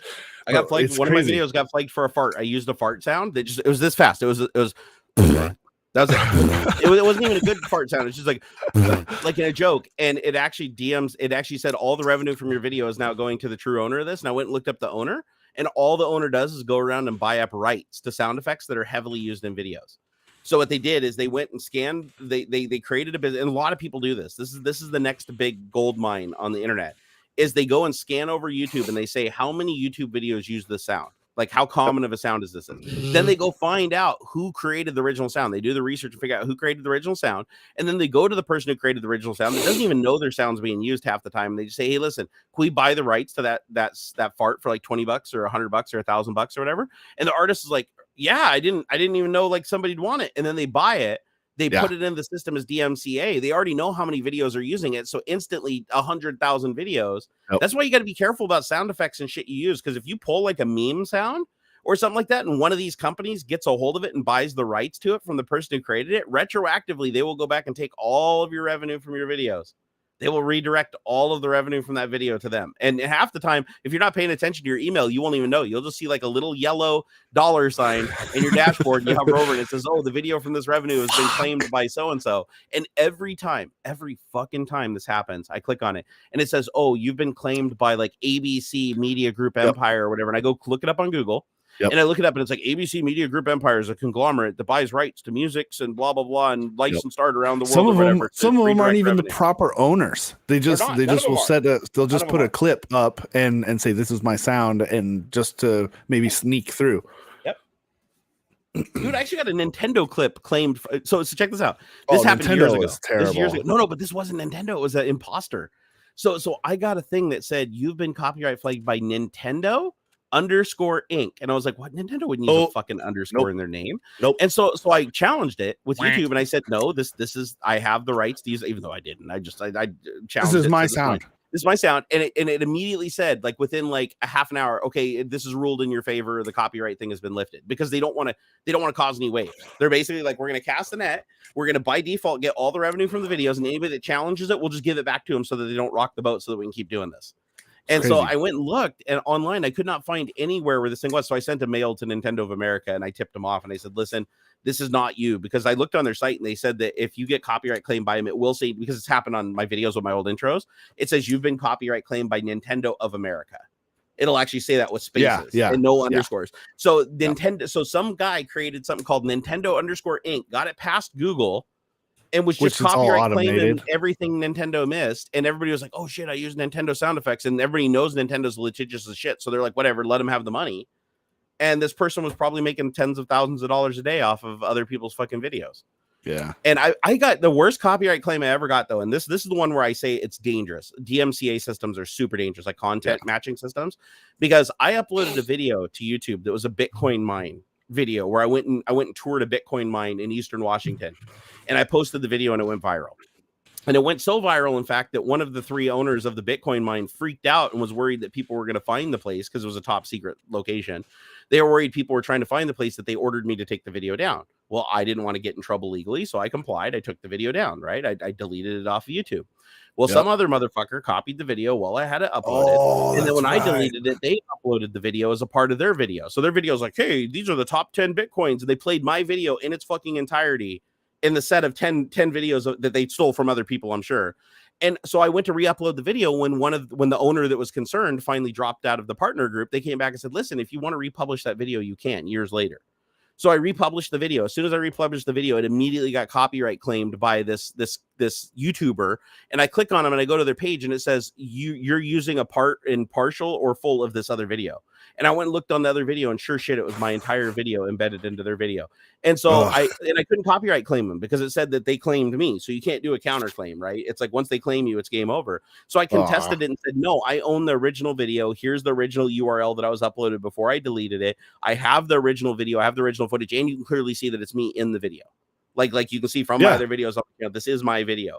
And so finally, after I sent them that to the people that stole it, they said, "Oh, we're so sorry. We didn't realize we're bad. We'll edit it." And so they went in, they edited, they just took out my section using the YouTube editor, and then I was able to claim it back. But they got all the revenue that they collected from that video from when they claimed it, which was all the initial views that it got when I re-uploaded it. They got to keep all that money. And I was like, and there was no way to undo it. And I was like, fuck. That's not cool. So I was mad because it's like somebody else stole my shit, re-uploaded it, and then stole revenue from me and all the revenue they made off that video, which also got millions of views because they uploaded something that I was forced to take down legally. But other people that copied it obviously didn't give a shit. So they just uploaded it. Boo. I was like, dude, this is fucked, man. So yeah, that really pissed me off. Hey, Leviathan Prim, thank you for the $5 super chat, man. We appreciate it. Some drinks are referred to by their color rather than flavor, like red ice or blue Powerade. So then is orange juice the color or flavor? Oh, I mean, if you raised a kid and just told him that blue Powerade was blue Powerade and red ice was red ice, you wouldn't know the difference. Yep. I mean, clearly it's both. Well, I think it's stupid that you can copyright colors. Like Ferrari actually owns a copyright on a shade of red. Like if you paint your car that shade of red or whatever and sell your car, Ferrari, there are certain colors, that can be, which I think is very strange. But how can you copyright a spectrum of the rainbow? I mean, I think, I feel like colors ought to be treated like smells, right? Like, how do you copyright that? How do you copyright a color? Because, like, I'm pretty sure all colors exist naturally. So do all sounds. But all sounds exist naturally too. Every tone that has ever happened in the history of man has happened. Every tone in every spectrum. I can write a program right now that will generate every not the frequency tones. From 0 to 60 tones. Million fucking hertz. It's not the tones. It's the composition. Right. Just like it's not the colors, it's the painting. Right. So here, I'll challenge you. So in the universe, out of all the stars and all the light spectrum in the entire universe, right? Yeah, like Spook said it. Some recreation of any length somewhere that has existed in the universe. You can't sue the universe. You're right. You can't. Okay, and Spook 30, you can't copyright a music note, right? But like I'm just saying, what inspired you to create those notes, though? Again, it all goes back to everything you know came from somewhere else. Quantum wiggliness in my meat matter.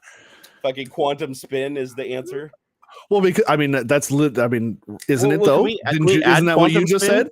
Isn't that what you just said? In an infinite universe, all these sounds must have happened, or will happen, or are happening at some point now in this infinite universe. So, how was they created? By the quantum wiggliness of the universe. Quantum wiggliness would dictate that everything's happening simultaneously at this moment. Yeah, like so. Period. Like the multiverse theory or whatever. Right? It's not that it existed before. It's like, can we sue multiverses? Can we sue universe 3, 4, 5, 7 for having the same conversation we're having right now on YouTube? Oh man, but they're doing the black is black and the pink is pink. Yeah, man. Yeah. Amish Kapoor and Vanta Black against I can't recall the company now, but they made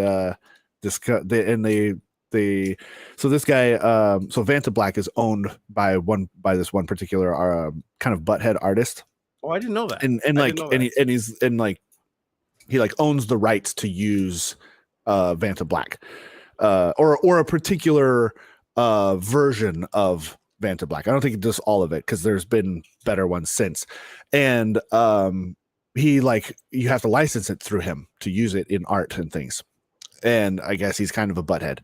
And this other company came out with like this, and they have like a whole line of pigments and stuff now.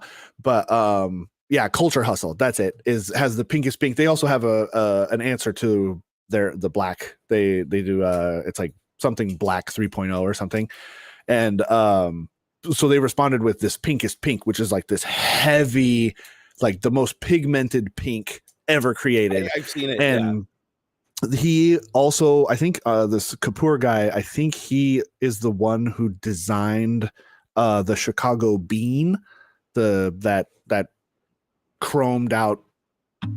It looks like a bean. Looks like a fucking kidney bean. It sits in a park in Chicago. I know exactly what you're talking about. Yeah, I think he designed it. Yep. And there was, I think at one point there was a like a GoFundMe or some sort of like petition or something to paint the bean with this pinkest pink as like a protest against Kapoor.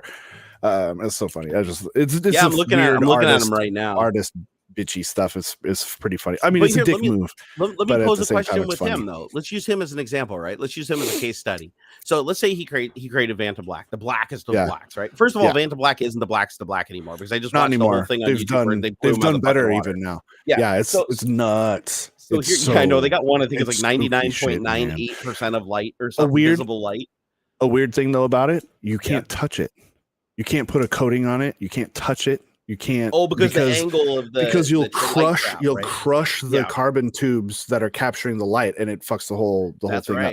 But the super black pigmented paint that you can get from Culture Hustle, you can't. It dries, and it's like it's not as good. It's like 97% or something like that. There's a video on YouTube of this guy called Action Lab. Have you seen it? Dude, after the stream today, go watch it. Action Lab did a video where he puts on a raincoat that he paints in the blackest black paint. And he goes outside like in the daytime and walks around and he just looks like a silhouette on the camera.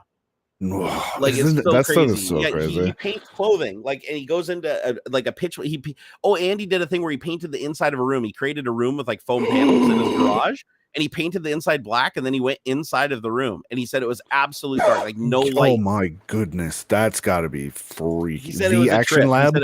Action. I think it's called Action Lab. I got the Action Lab. It might be the Action Lab. Okay. It's a gangly looking dude. Yeah. With like a top wow. Knot. I love his videos. I don't know why don't tell him I said this, but he creeps me out a little bit the way he talks. But he makes great fucking videos, man. His videos are awesome. Yeah, this guy. Yeah, gentle. That's actually. I didn't realize that's his pinned video, dude. Where? 2 years ago, 7.3 million views. I painted my entire room with Musso Black. Musso Black, yeah. Musso Black, 99% of light. Yeah, and so he paints. He does another video where he paints a raincoat and puts it on and walks around outside, and people are looking at him like, "What the fuck?" Yeah, it is. He said it's the most disorienting thing ever. And it's just there's nothing. There's no depth. He's just lit. Yep. Nothing. Like he's cut out. It looks like he got cut out like in Photoshop or something. It's weird. It doesn't even register with your brain right. Like there's a video online where they paint an orange because an orange has a textured surface, so you'd think that would diffuse the light and make it visible. They paint half the orange with this paint and like rotate it, and it literally looks like a 3D model where like half of it's missing against a black backdrop. Even the light, he puts a light bulb in there, and it doesn't matter. It just absorbs all the light. All you see is the light reflecting off of him to the camera. That's it. You don't see anything else. And he said it's actually not that expensive. I'm going to use this for product photography. You should. And it's not that expensive. Like it is more expensive than regular paint, but it's not that expensive to get this paint. But here's the question I posed to you: is like the dickhead that was saying that he owns Vanta Black. What is the tolerance required for you to copyright a color? Because people are going to create better spectrometers that can go down to 0.00000 to the millionth place one. If you're off by 1 point, he owns the rights to use the stuff. He owns the right to use it in like art and things like that. So you have to, like, if you wanted to create something using this pigment, you have to license it from him. Okay, Jim the Evo said he didn't make Vanta Black. He just got exclusive license to use it in art form from the company that made it. Okay. Yeah. That's interesting though, because it's like, so if another company makes a black paint, they can't use it in art? No, they can. Because that's what Culture Hustle and clearly this black market group company have done as well. They've created another product that is similar, but obviously using something else. Okay. So as long as you use a different technology to create that effect, then it's that considered particular unique. He has exclusive right to use that. And this was like 10 years ago or something when the Vanta Black stuff was just brand new. So it's less of an issue than when it first happened. But like, yeah, like what if I get his ink? What if I buy his ink and I visibly on camera drop like 1 micro drop of like dark blue navy into it, and I mix it into a gallon? It makes no perceivable difference to the human eye because our cones can't perceive that difference, but you know it's in there. Is that now different? Like, can I now say, listen, that is now chemically different? If you put that in a mass spectrometer, there will be a new spike with a new fucking element. Yeah. Isn't that all we're seeing with light is different element compositions? I mean, that's literally how they figure out like what shit is in a spectrometer is they look at the light emitting from it, right? From the decaying particles or whatever, and figure out what the color is. This is here for the stuff that guy sprayed his room with, the usage precautions. Due to the properties of the powdery light absorbing layer, the durability of the top coating is very low. So fading and peeling of the coating will occur even with light contact. So it's like you paint the thing and then don't touch it. What did he do with the coat then? Here, let me see here. Action. I mean, it may not have held up past the shoot. That's possible. He was touching it the whole time. Musso Black does not suppress infrared reflections. That's interesting. Interesting. Oh yeah, here it is. So he calls the video the darkest. Here, I'll even link it in chat so you guys can go watch it. This guy's awesome. Tell him I sent you, and don't tell him I said he's gangly. This is bonkers, man. Yeah, there's somebody painted an orange. Why is it not letting me post a fucking link, or is that the link? So I keep going into the. Okay, that's so not a link. Copy link. Copy link address. What the fuck is going on? If you're right clicking, use copy link address. It literally, all I'm doing is I'm control A-ing the URL bar with all the text. I'm right clicking it and clicking copy. And if I open up a new bar and I paste it, it's the URL. If I open up Notepad and paste it, it's the URL. If I type it into the chat box, it's an underscored the darkest clothing in the world YouTube. Oh, darkest clothing. Is it resolving it? Can you guys click on that in chat? No. What the fuck is going? Okay, this is blowing my mind, dude. I literally pasted my clipboard into Notepad, and it's https:// whatever watch $. But if I paste that same thing out of my clipboard into the chat window, it resolves it to the name of the video. What have you done? What is happening here? Okay, always something. Copy it from Notepad. So if I copy it from Notepad, it works. What? Weird.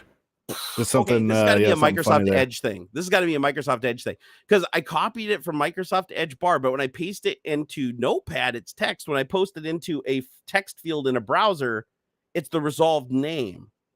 Can somebody else go do that just to make sure I'm not crazy? Becoming a shadow. So okay, the darkest clothing in the world. I'm going to just I've highlighted everything in the address bar. Control C. Yep. Straight into the YouTube chat, Control V, enter. And it just posted the link. Are you using Edge or using something else? Chrome. If any of you guys have Microsoft Edge, could you try doing Control Shift V? Just click on the text field with the URL, even for this stream if you want to, and just do Control C, Control A to select it all, Control C, and then Control V to paste it into the text and see what it does. It feels like Edge is hijacking the copy when you're pasting into another Edge window. Seems yeah. It's so weird, man. Weird.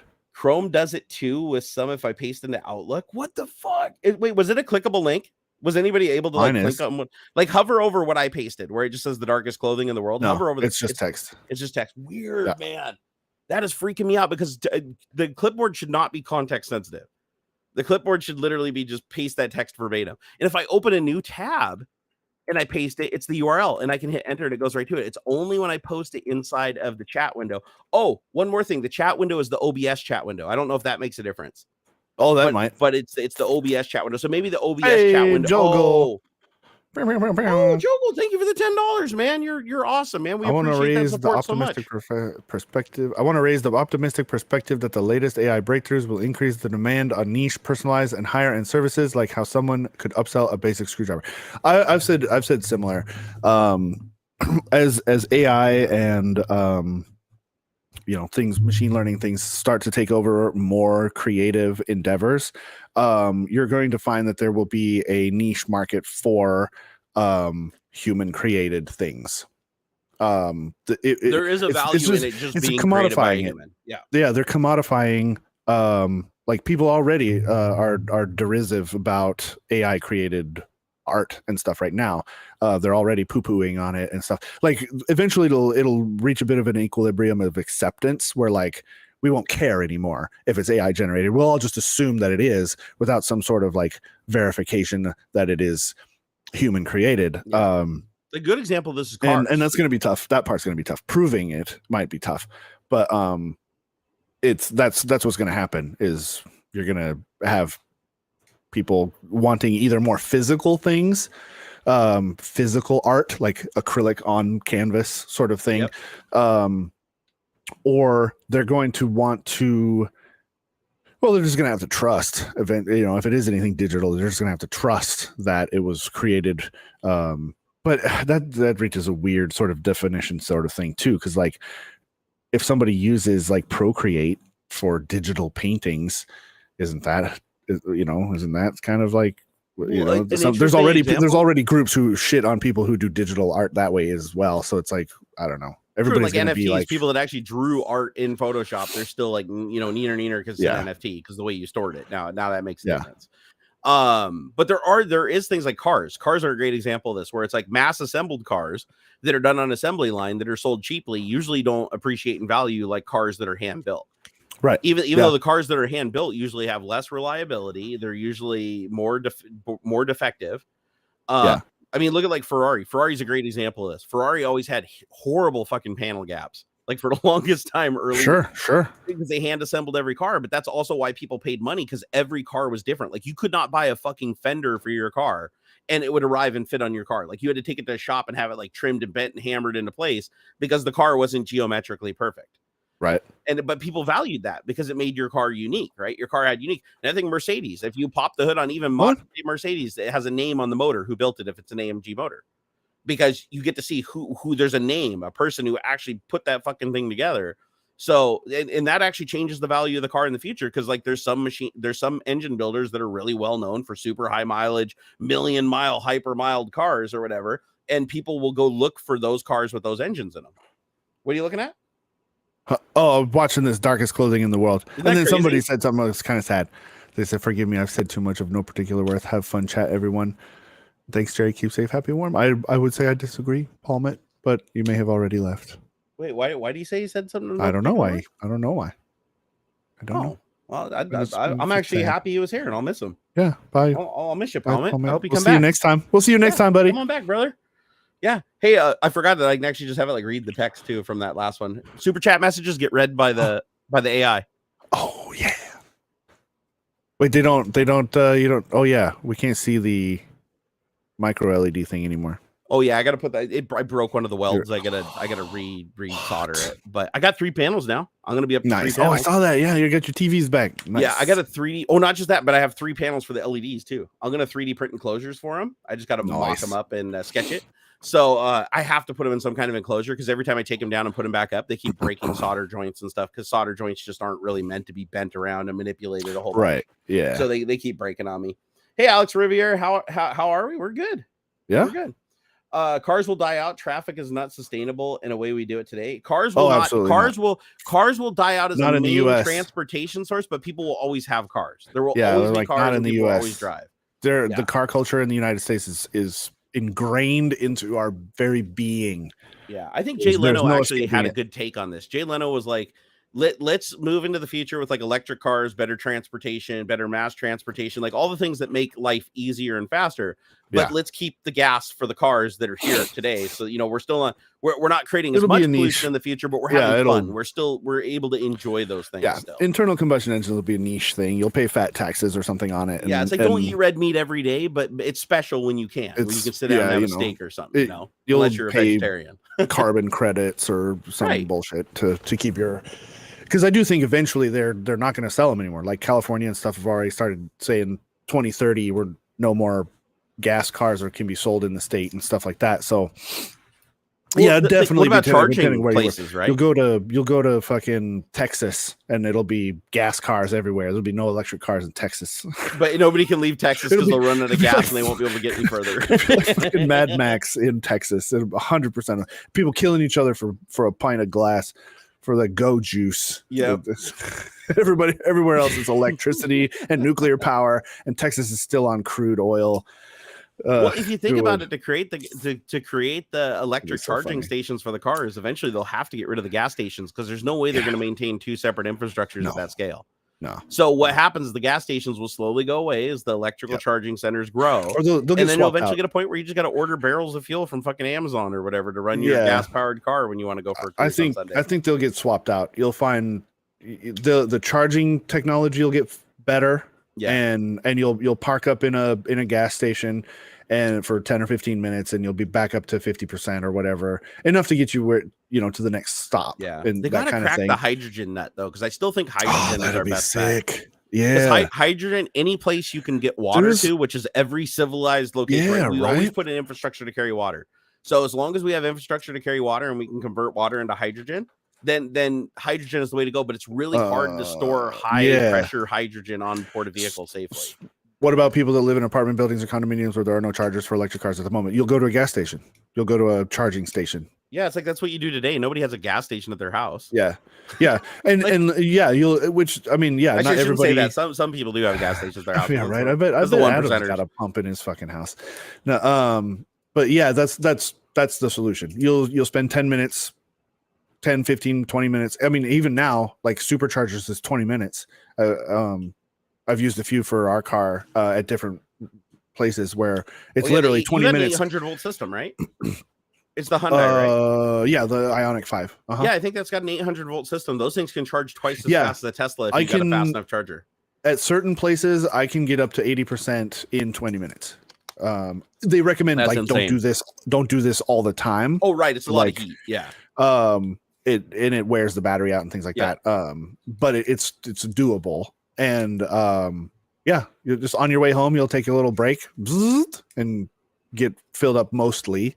Yeah, the systems they'll get higher and higher. Pretty soon the systems will be up to like 1600 volts. Well, at some point we'll have like a 10,000 volt system in a car where it's like 80 small battery banks and all 80 charge in parallel from 80 different micro wires coming through. Because if the higher the voltage, the thinner the wire. So you could eventually get to the point where if you had a million volts in theory, I mean it's kind of dangerous, but if you had a million volts, right, you could run if you could shield the wires properly, you could have like a group of like 1,000 wires running through the charger, each one carrying a million volts at just micro amps. Right. And if you had a million little battery packs, little micro battery packs, they could all individually be charged, and you're drawing from them all at the same time. You could charge each battery pack, and it'd be the same as like charging like a little flashlight on your desk. You could do it like instantly, right? And especially with super capacitors in the mix too. You could just charge the thing up, plug it. You'd actually charge it faster than you could fill a car with liquid. You could move energy into it that fast. You just have to figure out how to like dissipate the heat from the system and how to build a charger that doesn't cost $1 million that can put out that kind of high voltage. But if they could do it, if we eventually get to the point where we can create that technology and we can make it safe, you're going to build lighter weight cars. You're going to build more modular battery packs, right? Because you can bend them around things. Because now it's not just one big battery pack; it's a million little battery packs all over the place. Hell, even make them replaceable at some point too, right? Where you could replace them at home. Like make a battery pack where it's like you can literally just like buy a new one. It shows up at your house. It has its like own installation sled. You drive it under the car or whatever, and it pulls out the old one and puts the new one in, and then it goes out and parks by the curb and waits for the carrier to come pick it up and haul it away. Actually, that probably wouldn't be all that efficient. It's probably better just to have it taken to a shop or something. But I know in like, where is it? In Norway, they have this pilot station where certain cars you just pull in and it takes the battery out and puts a new battery in. Have you seen that? Dude, it's a fucking trip. So there's a country that's piloting just swapping batteries out of cars. Like you rent the battery. You buy the car and you rent the battery. I've heard of that. You literally just drive up to the place. It looks like a garage. Yeah, it looks like a garage, and the door opens up, and your car goes into autopilot mode. Like you take your hands off the steering wheel, and it says, and it takes control of your vehicle, and it says, "Hey, do you want to get out of your vehicle and go somewhere, or do you want to stay here during the process?" You're like, "Boop boop beep," and it pilots your car into the place, lines it up with a bunch of shit, and then a sled underneath comes out, and it locks your door. The car will lock you so you can't get out while you're like inside of it while it's doing it. And then it'll like pull a thing up, a little sled will come up, the floor will open, sled comes up, unscrews the 4 bolts on the battery pack, drops it out, sticks it in this cassette in the wall, and then grabs a fully charged battery that's ready to go that got dropped off from the last customer. And then it slides that out and sticks it back up to your car and bolts it into place. And it's like within 5 minutes, you're fully charged and ready to go again. That'd and then the next car just pulls in and does it again. You say they went out of business? Somebody said they went out of business. Oh shit! Well, probably because that seems like a lot of expense. Change your own battery? No, they won't let you change your own battery. They'll let some other company do it though. Yeah. No, in this case, it's the gas station that does it, and then you don't own the battery. You buy the car, but you don't buy the battery. Like so, the cars are cheaper, but you rent the battery. You have to pay it. You have to pay so much a month plus the cost of electricity, and then they'll swap you batteries in. It's kind of like, have you ever gone and bought like a tank of gas for your barbecue? You know how you give your old cylinder and they just give you another cylinder that's charged up ready to go because it's easier than the guy having to come out and like hook up the thing and purge the gas with the license. They just drop off a bunch of full tanks. You swap them out and they come and grab the empties and refill them. It's just way more convenient that way. It's the same thing with electric cars. You just pull up and they just pop the battery out of the bottom, slap another battery in using an automated robotic system, and you're back on the road again in 5 minutes instead of having to sit there and charge for 45. Yeah. But you have to have a car that was specifically designed for the fast removal where the battery's held in by like 4 bolts that the system can easily get at. Right. And it also has to have an auxiliary battery. So like when it's pulling the battery out, it has to have enough to power the computer and stay connected to the thing to talk to the vehicle. Can't use my name. Can't use my name. It's copyright.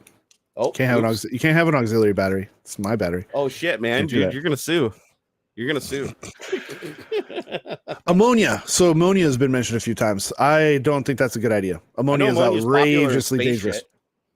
Ammonia is outrageously dangerous. If it leaks, if there's like hydrogen's crazy bad if it explodes, sure. But if ammonia leaks, you're gonna kill an entire neighborhood. Like people will die if ammonia gas or there's some sort of tank leak or something somewhere. Literally, hundreds and hundreds of people will die. Ammonia is fucked up. Don't do that. Thing is, we have crazy energy technologies that technically you can put in a car today. Sure. They put a nuclear reactor in a car like in the 50s or whatever, just to prove they could fucking do it, like one of those little micro reactors. And so yeah, you can do it, but it's like, what do you do if you get in a car accident? What if it just starts fucking leaking or something? It's like you don't want to kill everybody, right? So, and that's the thing with hydrogen, like the tanks. If you see the cars with the high pressure hydrogen tanks, they have to like put it in the middle of the car, like under the back seats, like in the most protected area with like a crash fuel cells in a race car. Yeah. If that thing gets punctured, it's kaboom, man. You blow your car up and half the cars around you. Well, yeah. I mean, that's why like I think efficient. I think that's where geometry pretty easy. I do think that's where an efficient electrolysis comes into play. You use water and it breaks the water out, and then you're only your byproduct is CO2. Yeah, or I think they use liquid hydrogen for the fuel cells. Doesn't pee contain ammonia? Like a little tiny bit. That's why you don't. That's why you're not supposed to like piss in your toilet after you use a bleach-based. Actually, I have a good example. I have a good example for this that I learned the hard way. You make mustard gas doing that. It's not the substance; it's the quantity. Okay, it's the concentration. It's not the dose makes the poison. Thing for exactly. The dose makes the poison. You eat arsenic every day. You eat lead every day. It's just the quantities you eat are not harmful. So I think wouldn't lead and arsenic build up over time? Like you don't want to eat that. Well, you do though, because it's in everything. Every little piece of earth has some amount of lead that's been deposited into it over the years. So that's true. So micro doses, right? So but what I was getting at is like a good one is hydrogen peroxide. I had to learn this myself because I didn't know this. So the hydrogen peroxide that you buy that you can like fucking use as mouthwash and like put it in your ears and like get the wax out of your ears. Oh, and stuff. Like you mean hydrogen peroxide? Yeah, 3% hydrogen peroxide you buy for just oral use. It even says you can swish with it and stuff. Just don't drink it. Foams. You literally pour it into fucking wounds and it like don't do that. That's so bad. Don't do that. You know why? You know why it bubbles and shit like that? It's because that's your cells dying. Yeah, I know. That's the oxygen coming out of your cells dying. That's like the bad ones go with damage. Man, you're better off with iodine, which it's like putting maggots on it, bro. But it's maggots. Man, hydrogen peroxide for wounds is, I mean, it works, but it causes damage. Don't do that. Hey, Oliver, thank you so much for the $10 super chat, man. You're a fucking legend. He did it again, $20. Oh man, we love you, dude. He said, "Have you seen this video? The one man who could take the internet." I have not seen the internet. Take on the internet, perhaps. I am fairly You're the one linguistic. Man who can destroy the internet. Is that the one from Jack Gordon? Could I'll have to check that one out. Oh, anyways, back to the hydrogen peroxide. So a friend of mine gave me, and you can probably guess which friend, gave me a gallon of 98% hydrogen peroxide. Oh, dang. Like shit that you use in like rocket fuel, right? Yeah, seriously. So he's like, don't touch this without like chemical gloves on and shit. He's like, it's bad. I'm like, it's fine. It's whatever. Because he gave it to me to experiment with for like YouTube videos and shit, but it scared me so much when I tried the first thing. I was like, I'm never touching it again. So I just grabbed some shit out of like some leaves, dead leaves on the ground, and I put them on the concrete. And I opened the bottle and I poured it on it. It just burst into fucking flames. And I was like, just literally just wet fucking leaves and biomatter just sitting there. And I put on there and it just burst into fucking flames. And I was like, yep, nope. Put the cap back on it, stuck it in a container with another container around it. I'll figure out how to deal with you later. It scared the shit out of me. I did not realize that hydrogen peroxide at that concentration is basically like fucking acid. Like it'll oxidize anything. It'll burn right through your skin because it'll make your skin. It makes everything flammable. Like everything instantly becomes flammable. It's the weirdest shit ever. But apparently they use it for like industrial cleaning of like metal surfaces and stuff. Sure. But if you put it in contact with anything organic, it just like it instantly oxidizes it. Like instantly. Ugh. And so I was like, yep, I'm not going to fuck with that, because I was like, what I was thinking of is you could put it on like a piece of wood and light on fire. The wood would just burn, like, so just like putting locks on it, right? Like Yeah, it's just like, have you ever seen those videos where they take like liquid oxygen, like that slightly blue, like, and they'll pour it on like a tiny little fire and it just bursts into massive, gigantic flames. It wasn't quite like that reaction, but it was like I'm literally pouring liquid on wet like leaves and it was catching fire. Like, how do wet leaves? I couldn't even catch wet leaves on fire if I put a lighter on it and it was burning. And I was like, it's okay, it's the oxygen. It's the oxygen tied up in it. And I'm like, I have a gallon of this shit. Like, peroxide. How many is it? How many? I was just thinking, how many? Because it's peroxide. So how many oxygens is that? H2O2. So it's 2 hydrogens and 2 oxygens together. So it's somehow breaking out the oxygen. It's instantly. I mean, that's what fire is anyway, right? It's rapid oxidization of. That's why they use it in rockets, right? They use hydrogen. Well, the old school rockets. Now they have better oxidizers and stuff, but they used to do hydrogen peroxide motors. Yeah, that would fly rockets because the shit just like it creates so much oxygen that you put it in contact with any fuel source and it makes it like burn 1,000,000 times better. Hey, thanks for $20, Robert Settles. Do I get the beer button? There we go. It sounds like we're doing Morse code, like we're gonna do the whole tech talk in Morse code. Be like.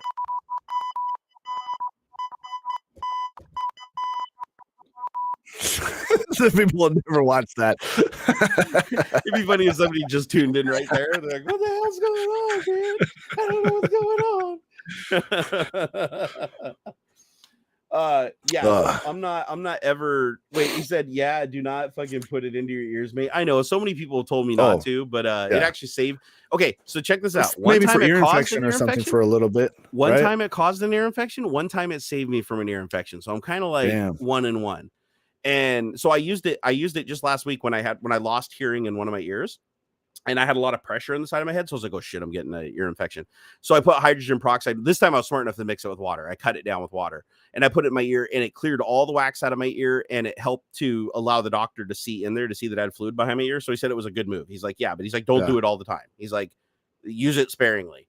But yeah, you technically don't want to use hydrogen peroxide because it eats away the wax out of your ear. Like if you put it in there for like 5 minutes and you drain your ear out, the wax is all gone.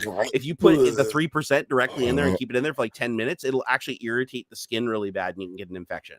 So I learned the hard way that you don't use it for any more than a minute or two and you cut it half and half with water. And then if you do that, it will be an effective way to clear the wax out of your ears. However, there are better ways to clear the wax out of your ears, like buying like a purpose-built, pH balanced, whatever from the store for cleaning your ears out. That's what you should be using. Because the hydrogen peroxide, like I used to leave it in my ears for like 20 minutes. I just lay on the bed sideways and just let foam pour out of my ears. And yeah, that fucks your ears up. It'll irritate the skin on the inside of your ear, and then all the wax will be gone, so it'll just be exposed. And so yeah, you don't take advice from me when it comes to cleaning ears. I'm pretty much like terrible at it. But I did dodge a nasty ear infection, which I'm very, very thankful for. I went to the doctor and he looked in there and he's like, "Oh shit, you got a bunch of fluid behind your ear." He's like, "Dude, you got to take Sudafed." And he gave me something called Flonase, and I've had to take that every day for a week, and it let the liquid drain out of my ear, so now I can hear 100% out of that ear again. And I was like, he said if I had waited another couple more days, it would have turned into a super nasty ear infection. I would need antibiotics.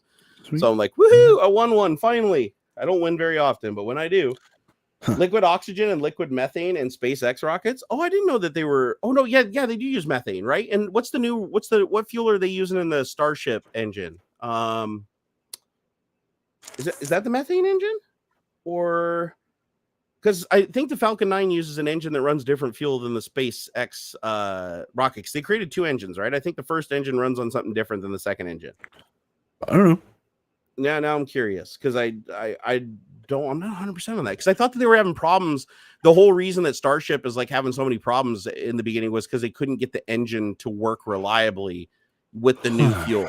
And I want to say that was the methane, but maybe it wasn't. Maybe they're trying to use hydrogen or something. It'd be nice if they used hydrogen. Hydrogen is the best fuel.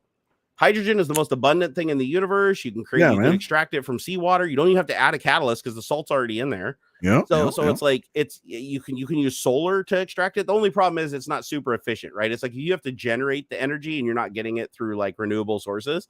Then it becomes super inefficient to create hydrogen. However, if they just created like, windmills and solar plants and wave generators and shit and used all that along our coastlines to generate the hydrogen, then we could generate shitloads of it. But then how do you transport it? because high pressure hydrogen being transported by like truck is not a very cheap and effective way to transport, because now they have to go to the fuel stations and connect up things for high pressure and do that fuel transfer safely without blowing up a whole neighborhood or a gas station. And so it gets a little tricky, right? But if we could figure out how to safely handle the hydrogen, and there's some really cool projects that have done some neat stuff with it. Like there's a dude who created a car, I think it's a Corvette, that runs on hydrogen, except for his take on it is because he doesn't want to use high pressure hydrogen because that's dangerous. He adds this chemical that he created. Apparently it's a banned chemical, though. You can't buy it because it's used in the production of nuclear weapons. It's not nuclear, though. It's not. But he created his own. Along those. Yeah. He created his own reactor to create it because he's like a physicist or whatever. So he creates this powder chemical and he puts it inside of a cylinder. And what happens is when you cool the cylinder down and you introduce hydrogen into it, the hydrogen basically like sublimates into the material. And so it doesn't increase the pressure of the cylinder. The hydrogen is getting locked away in this like material lattice. And then when you heat it up, when you heat the bottle up, it's 150 degrees or whatever, it starts off gassing that hydrogen. It only lets out enough hydrogen. Bob Lazar. That guy sounds familiar. Yeah, it was a really cool thing. And then he created his own hydrogen generator that just creates the hydrogen, and it's always just enough to run the car. Like he never stores hydrogen, and it's not explosive. Like you can literally light the chemical on fire that has the hydrogen bound inside of it, and it won't release the hydrogen. You have to get it to a certain temperature to get it to release all the hydrogen. And it releases slowly. So he created the system. It had like these 2 tanks, and I can't remember the name of the guy. There's a whole big YouTube video on it where the dude like demonstrates how his technology works and everything. And apparently it's like the real deal, but the thing stopping mass production of this type of thing is because the chemical that you need to store the hydrogen apparently is like illegal. Like that's the only reason we're not using it today. Like if it wasn't illegal and they took it off the banned list, like these cars would be everywhere. Oh, Bob Lazar. That sounds right. Yeah. That sounds right. Yep. So they use methane and oxygen for Starship. Isn't he like a NASA engineer or something? That guy sounds very familiar. Yeah, there's some people that said that he was like batshit crazy or something like that, but he proved it on some things. He's the guy who wrote. He was like a whistleblower from Area 51. He wrote a book about him working for.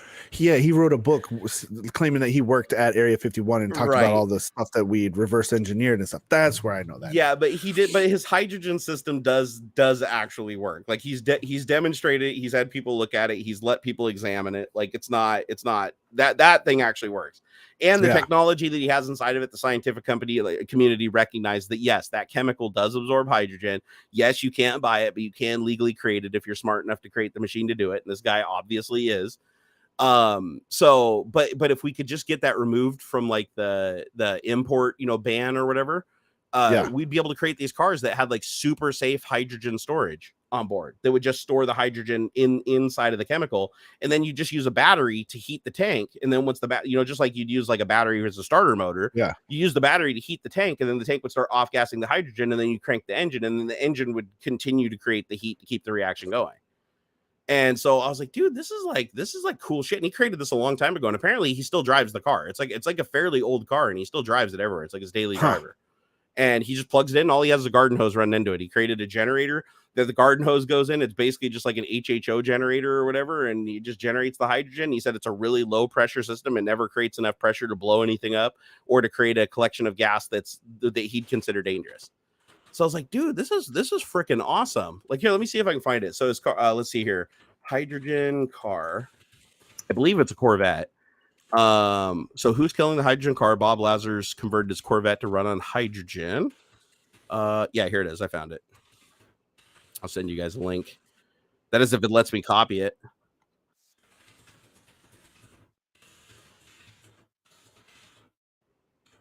Okay, I found it. So here it is. Copy. I have to take a pit stop in the notepad because for some reason it won't let me paste it. All I do is post it in the notepad and then copy it again, and then it works. Yep. So here's the link. What about the Control Shift V? Oh, you mean like Win V? Paste without formatting. No. Control Shift V to paste without formatting. Oh shit! I've never actually used that. I use it all the time. Control Shift V. Well, I paste a lot of stuff into documents and things. So Control Shift V does nothing for me here. So that's weird. So okay. Let me try it again. So Control. Do I have to? So just Control C and then Control Shift V. And if I do, it doesn't. Oh, it works in Notepad. It does work. It does work in Notepad. But if I try it in the window, it doesn't paste anything. Weird. But if Man, I there's take something the up with away, your up with your clipboard. There is, dude, because I just took shift away and look in chat now. That's what it pastes when I put it in weird. There. That's not. Dude, No, Control that's Shift weird. V, Something though? Like, is seriously, up with how your did I not notepad. know that? That is a fucking cool hotkey, dude. Yeah, like so, like if you're copying from one document into another, or like from a web page into a document, it'll paste without formatting. It'll just use whatever settings you have on that document. So if you copy a bunch of HTML that's all like formatted with fonts and stuff, and you just want to paste it as just regular text and something that supports formatted text, you do that. Yep, that's cool, man. Yeah, well, there you go. You guys just learned a new hotkey today that old Barnacules didn't even know. I like that one a lot because I often do copy chunks of text like out of a web page or something into like an Excel spreadsheet or some other document like that, and sometimes I'll forget and I'm like, oh god, giant letters, and dude, undo, it's and then pretty cool when somebody comes up with a hotkey that I haven't used before, just because I've used so many. That's old too. A lot of them are. There's so many, dude. Like I even went to Microsoft's official website that shows all the hotkeys for Windows, and it's even missing like 20 of them. Like the old school ones from like, we're talking back like Windows 95, 98 pre-NT. And a lot of them still work.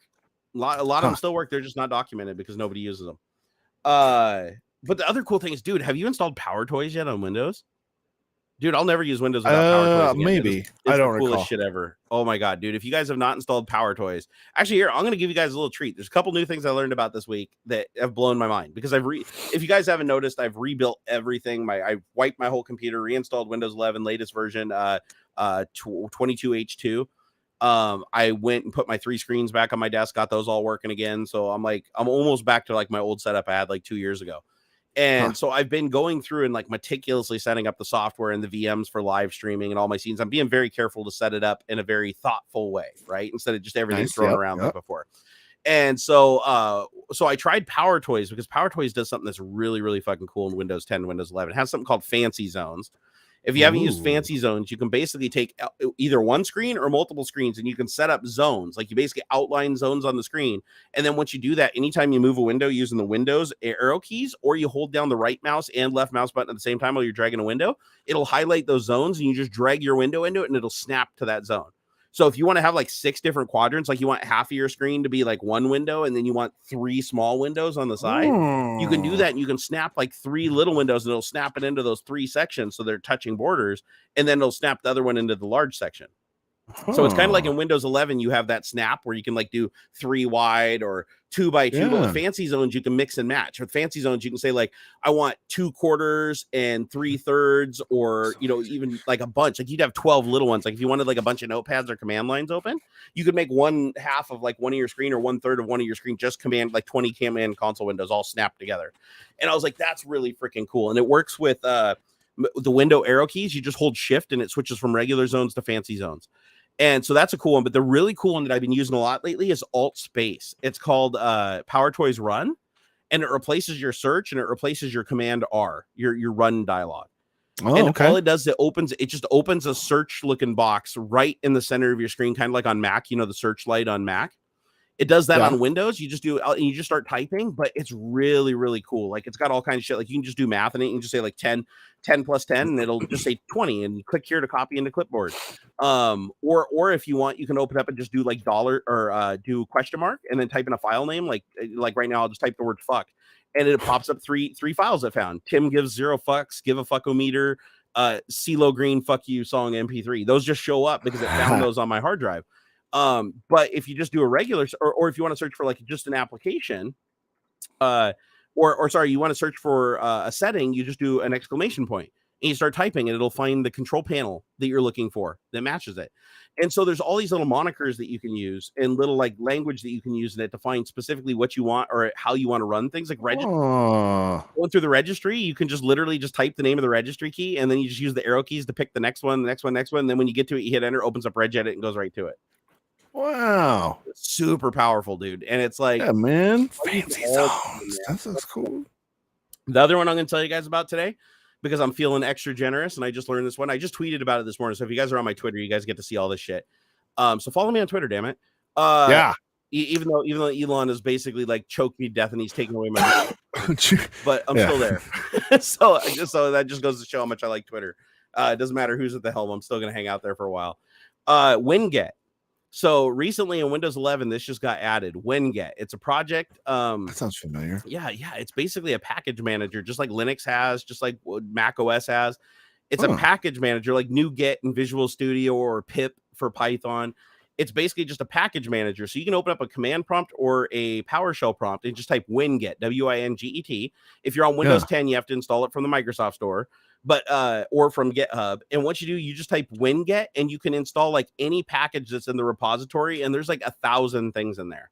Like everything, OBS, everything. And if you just type WinGet upgrade and -- all, it'll go through every app that's installed on your computer, whether you installed it from WinGet or not. And it'll tell you what updates are available and allow you to install them. So think of it like Windows Update for like every app that you use. Yeah. And if there's an app that you don't use, you just basically go get it added. There's like a whole process for getting it added. And so you can add it to the repository. And then you can add new versions of it to the repository and everything. It's really fucking cool. Yeah, it's like apt-get on Linux. So if you just type like WinGet, and it has to, I don't know what version they put it into Windows 11 as a part of the build. So if you don't see it in your Windows 11, you just have to upgrade to 22H2 or whatever the newest one is. But yeah, if you type WinGet, like what is it? WinGet list tells you all the packages that are installed on your computer. So like right now I'm running it and it'll pop up and it says, okay, everything: NVIDIA Audio Effects SDK, NVIDIA Graphics Driver, NVIDIA GeForce Experience, PhysX System Software, Framework SDK, Python Launcher, VMware Workstation, Elgato 4K Capture. I mean, like every single package that's on the computer and the ID that they give it in their workplace and the version that's available. And it'll tell you which ones you installed with WinGet, which ones you didn't, but it can upgrade all of them. Like TikTok, Clipchamp, Microsoft Edge, Microsoft Edge Update, Microsoft Edge WebView 2 Runtime, Cortana, Ink Journal, and it does standalone app installers, apps that you don't even have installers, just apps where you just copy the exe and put it in the path. Or if it's a store app that installs from the Microsoft Store, it does them all, and it just handles all the bullshit translation between them. And there's some really cool extra commands. Like if you type WinGet, I think it's let me see if I can figure this out. It's WinGet space is it like query or show? No. Hold on. Let me think really quick. It's validate, settings, features, import, export, upgrade. There's a way to get it to show you every single package that's ever that exists in their entire database, and it scrolls for like miles. Like it's fun to just go through the list and just see what cool software people have added into this thing. And there's also a command like you can pass it. I mean, it's like Linux format command, so it's like -- instead of dash. But you can pass it like -- disable -- dash interactivity, and it'll basically just answer all the prompts for you. So if it's like an installer that like, it'll just do all the default prompts. So if you want to just install like 20 programs, you just write a batch file or write a PowerShell script, WinGet, put all your shit in there. And then if you do a new install or whatever, you just run it and it installs everything. And then you just replace the install command with upgrade and it'll go through everything and tell you if there's upgrades for anything. So like if I type WinGet upgrade, just WinGet space upgrade, it'll actually look at my system. I think I'm all up to date as of yesterday, but let's see if there's a new one. Oh, there's already a new one. So as soon as I do this, it's a Microsoft Visual C++ 2015 to 22 redistributable new version is out. It says I have version 14.32.31 326.0. The new version is 14.34.31 931.0. So there's a new version. So if I type WinGet upgrade and I just copy the ID of that and paste it in, it should just install it. However, it didn't. It said that there's no upgrade found. So yeah, there is a bug. That's a bug I actually reported this morning. That's why it's still in the list. But yeah, no, it's badass. Like I definitely go play with it because it's just a neat tool to have in your tool set because like it had OBS in there, it had StreamerBot in there, it had like all these things. And if there's and the thing I like is by installing it that way. Anytime I can just drop out like Windows Update and just type WinGet space upgrade and it'll list all the things that have a new version the second they come out. Oh, nice. I don't have to go around to different websites and shit and do it. I wish it supported drivers too. Like if the guy adds driver support to this, that'll be the best ever. But think of it like Ninite on steroids in command line based. Yeah. Yeah, it does have a dash help section for all the commands.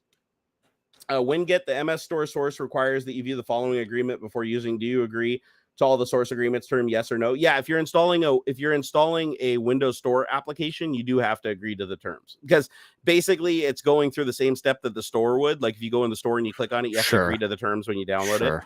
So and also I think it does. And then the other command is DISM. Have you ever used DISM, the package installer for Windows? That sounds familiar too. So DISM will allow you to install Windows right? features. Yeah. It'll allow you to install features and stuff in Windows. So between those two, WinGet and DISM, you can basically create a batch file that will outfit your whole computer with all the software you want. It's I can't remember what the DS, but the IM is like image manager or something like that. It's how you'll get these funny Windows installer files. They're not exes or whatever. They're like I can't recall the file extension, but it uses the DISM thing. It's like the built-in Windows it's like Wim and ETF and stuff. Yeah, or something like that. Yeah, they're packages. Yeah. But how do you can confirm type the downloads aren't tainted? Probably some sort of checksum is happening. It will tell you if you do an install. It'll like if you say install something, it'll pop up right on the screen right when you do it and say that this is from a third-party source. But it'll tell you where it downloads it from. So like if you go through and you say show me this package, if you take the ID and you do, I think it's WinGet space show and then put in the package ID, it'll tell you exactly where it's downloading that package from, so you can confirm that it's not an illicit location. And just so you know, you should do that. Like, you shouldn't just blindly just pass it names and let it do shit. Because I did find one program called Auto Hotkey. It's a program that I love for scripting automation. That's a good one. Very powerful tool. And Auto Hotkey, but there's also another Auto Hotkey on GitHub that they added into that thing. That's basically like another automation tool, but it's nothing like the real Auto Hotkey that everybody uses. It's like a scaled down microcosm of what the full tool is, but they're both named the same. So if you accidentally grab the wrong one and install it, you're like, what the fuck? This isn't Auto Hotkey. So, but it's one of those tools where it's like, it's just nicer than having to run around to GitHub and all these different file sharing sites and the Windows Store and all these repositories. It's nice to just be able to have everything under one hood. But yeah, use it responsibly. I mean, you definitely want to just not blindly install shit on your computer. Like, definitely look at where it's downloading it from. But most of them look like they come from GitHub. Like, most of the ones I've seen have come from GitHub projects. Because one thing I've noticed is even OBS Studio and a lot of these people that write these programs, they're putting them into GitHub. Like, even if just using them as a version repository for just like uploading versions for people to download and putting in like an MD5 checksum, there's a lot of them that are in there. But you do have to be careful because GitHub does have some illicit projects that get uploaded every once in a while. Microsoft's pretty good at removing them, though. Like, if you see a project that's uploaded that has like some malicious code in it, usually somebody will report it and Microsoft will take it down immediately. But you definitely don't want to be the guy that downloads it while it's up for that short period of time. Sudo is for plebs who don't SU. Isn't sudo just short form for SU? Or isn't SU just short form for sudo?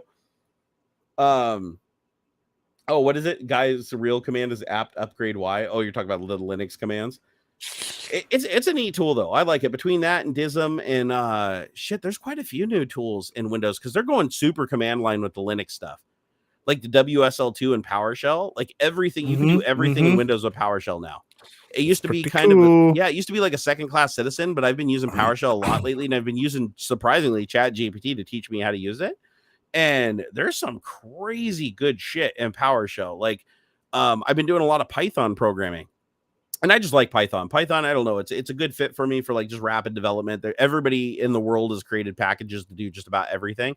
So it's like, it's one of those languages where it's like you can always find something to do what you want. Whereas with PowerShell, not so much, but PowerShell also can use DLLs. So if you can find like a C# or a .NET DLL, you can basically just call right into it. Same thing with XEs. You can just call shit right in XEs, go grab a function and just yank it out and call it with their functions that they have.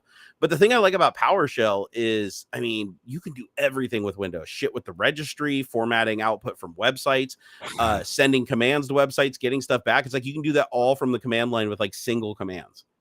Like I like that you can, what is it, in PowerShell, you can send a post request to a URL. Like if you want to like flip on something with automation or something like that. If you just want to send a generic post request, like I want to change text on my thing in Python, I have to create a thing that like creates the web object and sends the request to the web. It's like in PowerShell, it's like one line of code. You're basically just take this query string and send it to this URL and boom, it just works. And it returns like, 200. You're okay. Website's good. So yeah, but there is a learning curve. I don't like Python. I don't like PowerShell's format. I don't like how PowerShell does its scripting. Its scripting language is like stupid. Like I can't stand it. I'll take Python or C# any day over it. But as far as just the individual commands and doing individual things in PowerShell, really powerful, especially if you want to parse text. Like everybody loves in Linux that you can just do regular expressions, like they're a first class citizen. And it's like in PowerShell, they're a first class citizen too. So it's like in PowerShell, you can run one command and then pipe the output of that to another command, but then format it and slog it and say, I want this as comma delimited, or I want this as HTML, or I want this as JSON, or I want this as XML. You can do all that formatting from A to B and run the queries and the conversions and the transforms and everything just with single command lines, which is pretty damn cool. Like if you work from the command line a lot, like PowerShell definitely is worth it now. Hey, Boston, was it Bosox fan?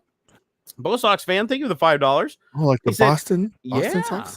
Yeah, it was his Bosox, Bosox font, FAN. Mm. He said, hey, Jerry, I have a clutch for the STI you are more than welcome to have.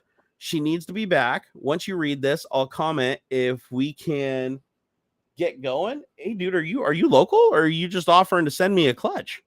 Wow. Because shit, I would not turn that down, man. My car needs it. And I've got my my nephew help me install it. My nephew Tanner. He already said he'll grab some shop time for me. The only reason I put it off is just because of money. Yeah. Which actually I want to talk about something really quick. Okay. So real quick aside, now that I'm talking about money, I had somebody kind of like an old fan of mine tore into me. I'm not going to give any names, but they tore into me on Twitter over paying $20 for ChatGPT, saying that because I'm so poor and I don't have any money and I'm going backwards and I've got all these medical bills and stuff, how can I spend $20 on ChatGPT? I want to make something clear. ChatGPT is a you spend money to make money thing. Okay, ChatGPT saves me more money and makes me more money than the $20 I pay for it by like leaps and bounds. And the reason I'm paying for it is because I always hit the limit on the free version, and it stops me and slows me down. So that wastes time and that wastes money. So just to be clear, just because somebody is going backwards and somebody isn't making a profit and they're eating in their savings doesn't mean that they still don't have to spend money to make money. Like you do have to still run your business, because by that logic, I would have to like cancel my internet connection, sell my computer, sell all my shit. And then it's like, I have no way to make money. So I wanted to throw that out there because I thought that was weird when I saw it this morning. I think he was just having like a really bad day and he was in a pissy mood because he wasn't feeling good. I think it said he was sick on his feet, but I was like, dude, come on. Like, seriously? Like, of course I still need to buy things. I still like, you can't be a content creator, technology reviewer, and a live streamer if you don't have like a camera and a computer and supporting technology to program the shit, right? You have to have your tools. And so I think that's a really poor outlook when you look at somebody and say, hey, listen, you say that you don't have enough money and you're buying shit that helps you make money. That's stupid. You should just sell everything to buy food. And it's like, but what if I don't have anything to make money anymore? And then I spend all that money on food and rent. And now nobody knows who I am. I don't have an internet connection. I don't have a camera. I have no way of making more money. So I just want to make that clear. This is why a lot of people don't talk about money online ever, is because people, it's very geographic, right? Like how much somebody makes versus cost of living where they live and stuff like that. And people look at them, they're like, but you have a really cool computer setup. You got to be a millionaire. And it's like, no, I have a house that's falling apart. I have a car that barely fucking runs, that the clutch has been burned out in 2 years. It's like, no, I am not the rich person you think I am. My hot tub was bought by my friend. Actually, most of the cool shit I own was bought by my friend. It's definitely not as it appears. So don't always judge a book by its cover and just think it's like for something's frivolous. Even if it's played that way online, because a lot of it is, you have to make content that's entertaining. You have to make stuff that people gravitate to and people think are interesting. Nobody's going to think it's interesting if you're just like, oh my God, I can't even spend $20 on ChatGPT, so I'm just not going to use it anymore. It's like, no, I'm obviously going to pay the $20 for it because I get that back in spades. True. Haters going to hate. It's just, I just wanted to bring that up because it kind of rubbed me the wrong way last night. Like, because I stayed up. I only slept for 2 hours, by the way. I just went to sleep at, what was it, like 7:30 a.m., 8 a.m.? Yeah, somewhere around there, yeah, man. So I got about an hour and a half of sleep last night. And I was like, I just couldn't believe, like, right before I went to bed, I read that. And I was like, fuck, seriously, dude? You're going to take a shot at me for, like, because it's clear that I'm using it. It's not like I'm buying it for this. It's like it's a part of all my live streams. That's the reason I had the LED, those LED devices that I created with all that is ChatGPT that has enabled me to do all that shit. It has saved me so much. I feel time. like, well, I don't know. Do you have you've got some, I haven't checked on your YouTube channel in a long time. So yeah, imagine you've got some videos about this on there. Yeah. Right. Oh, the live streams I do, and some shorts. Oh, it's the live stuff. Yeah. Okay. So yeah, man. See, it's like easily paying you back. Whatever, man. I have made more like here's a good example. So tips on my Twitch stream from having that screen back here where people can just take it over and put whatever they want on it. Right. Tips have gone up like 3x, 4x. Boom. Of course. So a stream that I made $20, now I might make like $80 or $100. Oh, man. So it's already paid for itself. And ChatGPT let me do that. You gotta send me links to your cool shit. Yeah. Hell yeah, brother. I got you. It's like, it's not hard at all. Thomas does so many DKKs. Thank you, sir. Got the 200 Danish kroners. Is that those are good? Is that the DKK? I like a nice Danish krona. I love my kronas, man. Got right? my Whoa, that actually was not an insignificant amount of money. No, man. Thank you. Yeah, serious business. Thank you very much, sir. Damn. Thank you. Thank you very much. Yeah. Jimmy, I would sell my feet pics on OnlyFans in a second if it wasn't for Miss Barnacules. She forbid me to. What? I was totally gonna cut. Dude, as soon as I saw like what Mr. Repsion did, like you should. Like if you can talk your old lady into it, you need to do it. Dude, there are some weird ass people out there that will pay top dollar for some beard feet. Like seriously, right? I thought about it. So do you know Mr. Repsion, the local guy, Daniel Soulsblock or whatever? Nope. So Mr. Repsion, long time vlogger who's been on YouTube, lives in Washington, a friend of mine. Okay. And he's probably most well known for going after what's his name? The fucking pedophile groomer guy who lives in Seattle that makes all the YouTube videos that are like really, really bad. Like I'm trying to remember his name. Oh, I can't even remember his name. The guy Chris Hansen's currently going after with a lawsuit for grooming. Anyways, he ended up creating an OnlyFans for feet pics, and in his first month, he said he made more than his best year on YouTube. And he'd been a YouTuber for like career YouTuber for like 15 years. I bet I could sell my feet, pictures of my feet, and probably make some good money. Yeah. No, there's people out there. I've had people call it Hobbit feet. I've had people literally offer me hundreds of dollars for pictures of my feet, and I have said no because my wife doesn't want me to do it. But hey, I keep that in my back pocket. When we're starving, that decision might change. So I'm just saying, keep your hopes up, guys. It's not me that's blocking it. It's like I'd whore my feet out in a second. I don't care what the hell you guys do to my feet pictures. Like hell, if it helps me take care of my family in a fucking New York second. Hey Gimpy, what's up, my man? Thank you for the $5. Although Gimpy, you shouldn't be giving us any money, bro. Yeah, man. He said, "Hey guys, Ox disappearance had me thinking about death. His, not mine. Please arrange for your beard to be studied by science." Oh hell yeah, dude! You should donate your beard to science, though. Seriously. Ha! Please. $3.50 for feet pics? Hell no, man! Maybe. So how many people would pay $3.50 for my feet? I had a guy it's just a matter of scale. Do you guys remember the little? I made a couple 3D printed heads like this years ago. This would have been like 8 years ago. I made these little 3D printed like mini Barnacules heads, and I made one that was a bust out of copper. It was like a 3D printed like copper. It was copper and it was like plastic bound copper. You could print it on a regular printer, but it destroys the nozzle. Anyways, I printed a bust of me, and I had it on my desk. And no shit, a guy like messaged me. He's like, "I will give you $500 for that bust." He's like, "I'm a big fan. I love your content." He's like, "I want to buy that for $500." I was like, is this a prank? Like I replied back and I was like, yeah, dude, it's like, that thing was just printed on my printer, right? There was like nothing. He's like, no. He's like, can you sign it? I was like, yeah, no, of course I'll sign it. He's like, yeah, I'll give you $500. And so he sent me the $500 and I thought he was going to charge it back. He sent it on PayPal, never did. And he was like perfectly happy. He got it. He was like super excited. It's probably still sitting on his desk. Hell, he could be in here right now for all I know. And I could not believe that somebody like bought a 3D print from me for $500 because with a signed thing just to have on their desk. And they sent me a picture of it like unboxed and on their desk. And I was like, dude, that is awesome. I was like, that is like the coolest shit ever. And then when I made the coins, do you remember? I don't know if you remember when I printed the Barnacules coins back in the day when crypto was like taken off. I created the little copper Barnacules coins where I printed them and then I put them in a rock tumbler to polish them up. And they literally clink like metal. They feel and weigh just like metal. And I individually signed and numbered each one of them and sold each one of them. And I want to say the copper ones I sold for like $35 and the plastic ones I sold for like $20. I sold out every single one of them. I sold like $10,000 worth in like a month. And this is back when my channel was like, this is when it was going gangbusters. I was getting like 12 million views a month and everything. Like if I did it today, it'd be like $100. But still, it's one of those things where it's like, I couldn't believe that people are what they're willing to buy. Like they want to support creators. And they want to have something tangible for it. Like, and so I get the merch thing, but the thing is, like, I always, like, back in the day, I had the merch store with like the shirts and stuff, and I'd sell a couple here and there, but it was always when it was something that I made myself. Like the shirts, obviously, you don't make yourself. It's like, it's the things that I designed and 3D printed myself. Those were the things that people really gravitated towards. And they were like, man, I really want one of those. And it was weird because it's like, they set the price, right? It's like the fact that they were willing to pay that much for it, because I put it out there. I was like, how much are people willing to pay for this? People were like, I'll pay $30, I'll pay $40. So I just threw it up there for $35. Boom, they were all gone. I was like, holy shit. And then, like an idiot, like I always do, whenever something's successful, I get scared and run away from it because I'm like, why is it successful? I'm worried. And then I never did it again. I could have done that like every month for like years, and I never did.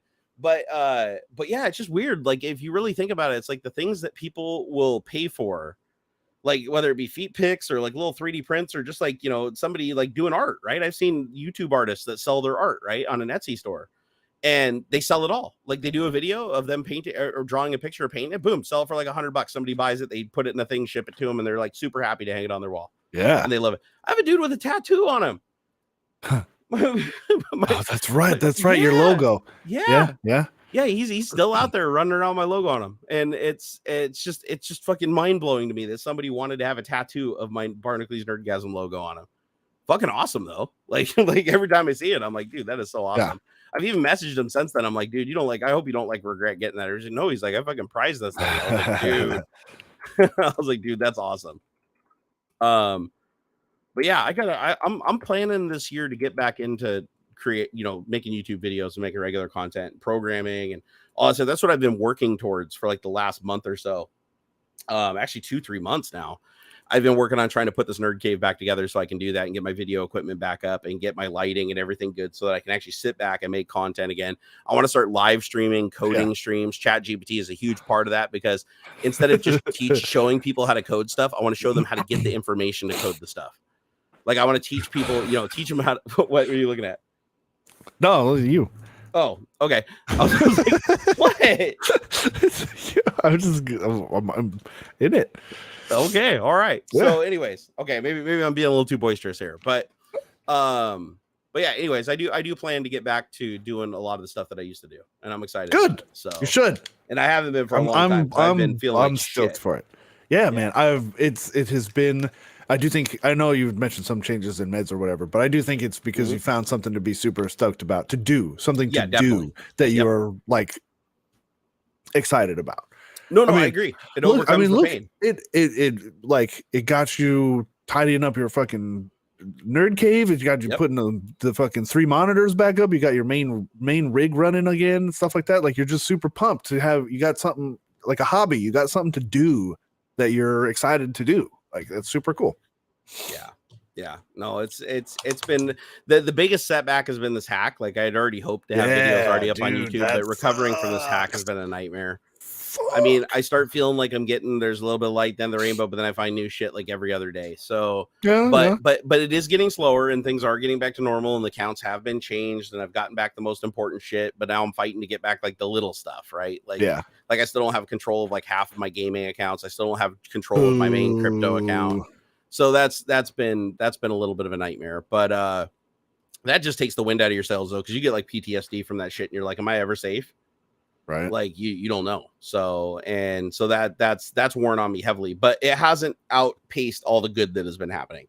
Yeah. So I'm still getting after it. And so I think that once I start making YouTube content again, like the actual edited content where I'm sitting down, putting it together and doing the story and everything, I think that's going to be a huge hurdle. Like once I publish that first video and I get that out there, and then I just start making that a part of my regular schedule, I think that's where things like really start to change. I want to get back into VR. I want to get back into racing simulation, flight simulators, all that shit, 3D printing. Like that's all stuff that it's like, I just have to get everything to a point where I can easily access it and I know where shit is and I don't have to spend like more time looking for stuff than actually doing it. And then I'll be good to go. So, and honestly, it's been the support of everybody that's been keeping me around. Yeah, like seriously, like if it wasn't for the people coming and watching the Twitch streams and hanging out and the patrons and everything being so patient, like I would have been done. I would have been like, no way in hell I'm coming back. Like I'm down for the count, just waiting to die. I mean, honestly, for the last 2 years, that's pretty much what I've been contemplating and working towards is like, I'm going to die. Like I need to figure out what to do. And now I feel like, my health is still up in the air. I still don't know what's going on. I still got to go do blood testing and shit to figure out this liver thing. But I do feel like I'm getting more energy. I do feel like when I do sleep, I actually do get decent sleep compared to what I used to get.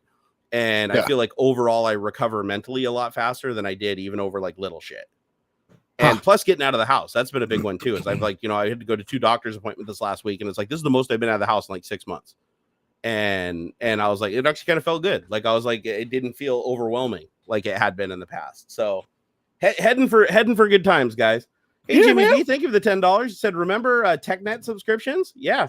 He said, do you know if there's a next best thing for Microsoft software? So TechNet went away. MSDN, is MSDN still around? I want to say it is the Microsoft Developer Network. I think MSDN still around. I don't even know.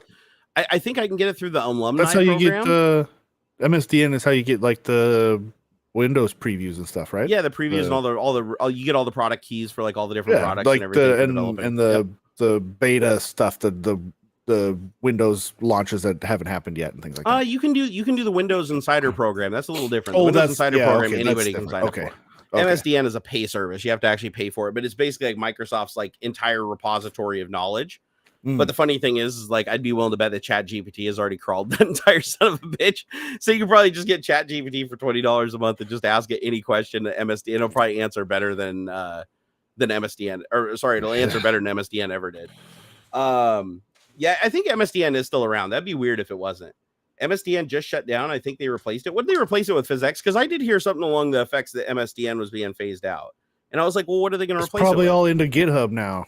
Oh, that's some kind of GitHub You're right. search thing or something, you know? You're right. It's probably all that Copilot and GitHub and Action all that Pack. stuff has replaced it. Looks like it's called Action Pack. Oh shit, I've never even heard about that. Yep, Barnacules could be a separate channel. Dude, that'd be funny. What? Actually, with a couple, I'm not sure how much, but with some slight investment, you could make a VTuber like I'm not a rig, I guess, animated rig as your Barnacules thing. You could do like a whole YouTube channel of like fake Zen stuff, meditation, Barnacules meditation videos, and like there's this one like Indian comic guy who puts out these like I almost want to say demotivational videos, like if you have a bad day, just give up. Fuck it. Try again tomorrow. Or like fuck your work's deadline. No one is actually going to die if you don't meet the deadline.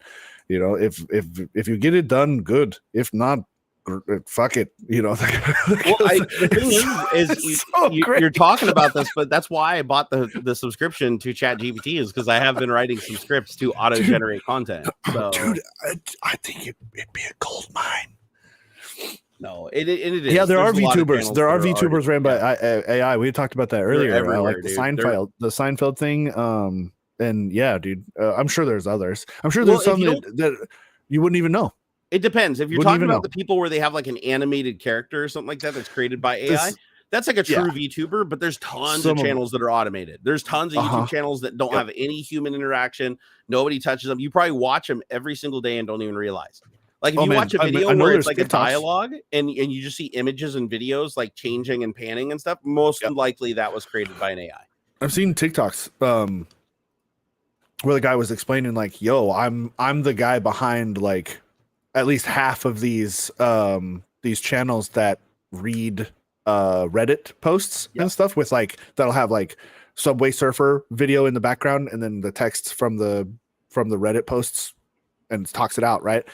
And he's like, dude, here, I'll walk you through. This is the Python script that I use and blah, blah, blah. This is how I do it. And like, all you got to do is point it at different website or whatever to crawl and cut and paste and stuff. And you can do it yourself.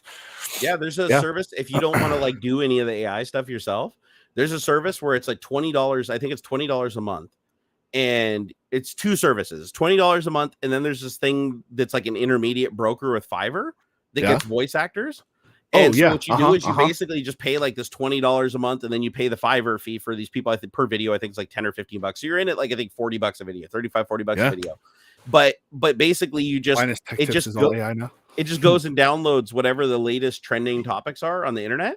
And it goes and finds all the publications, it copies them all, it puts them into GPT-3. GPT-3 then craps out like a plagiarized version of them combined together into its own unique story so that it reads and everything, and then it puts your pseudonym on it. What's that? Sorry, I went to your Twitch channel and like your latest broadcast was outrageously loud in my ear. Shit. It startled the shit out of me. It's me. It's me. I have it's fine. So all these channels do is they just, and all the videos are right around 10 minutes. They like optimize that sweet spot, right? So they create a video, just grabs a title, they tell ChatGPT to write a script, and then it's sent to them. Then they send the script to this Fiverr pool where these people just get paid on Fiverr to just crank through these scripts. They just read them. And because the reason being is a human voice, like you can still tell a synthesized voice from a human voice, even the really good ones. So they say it's worth the money to spend for a human voice because people then they won't just turn away from it. They'll listen to it. And then, but all the text that they're reading and everything is all completely 100% auto generated. And then what it does is it goes and pulls images from a stock image site that they get the license for.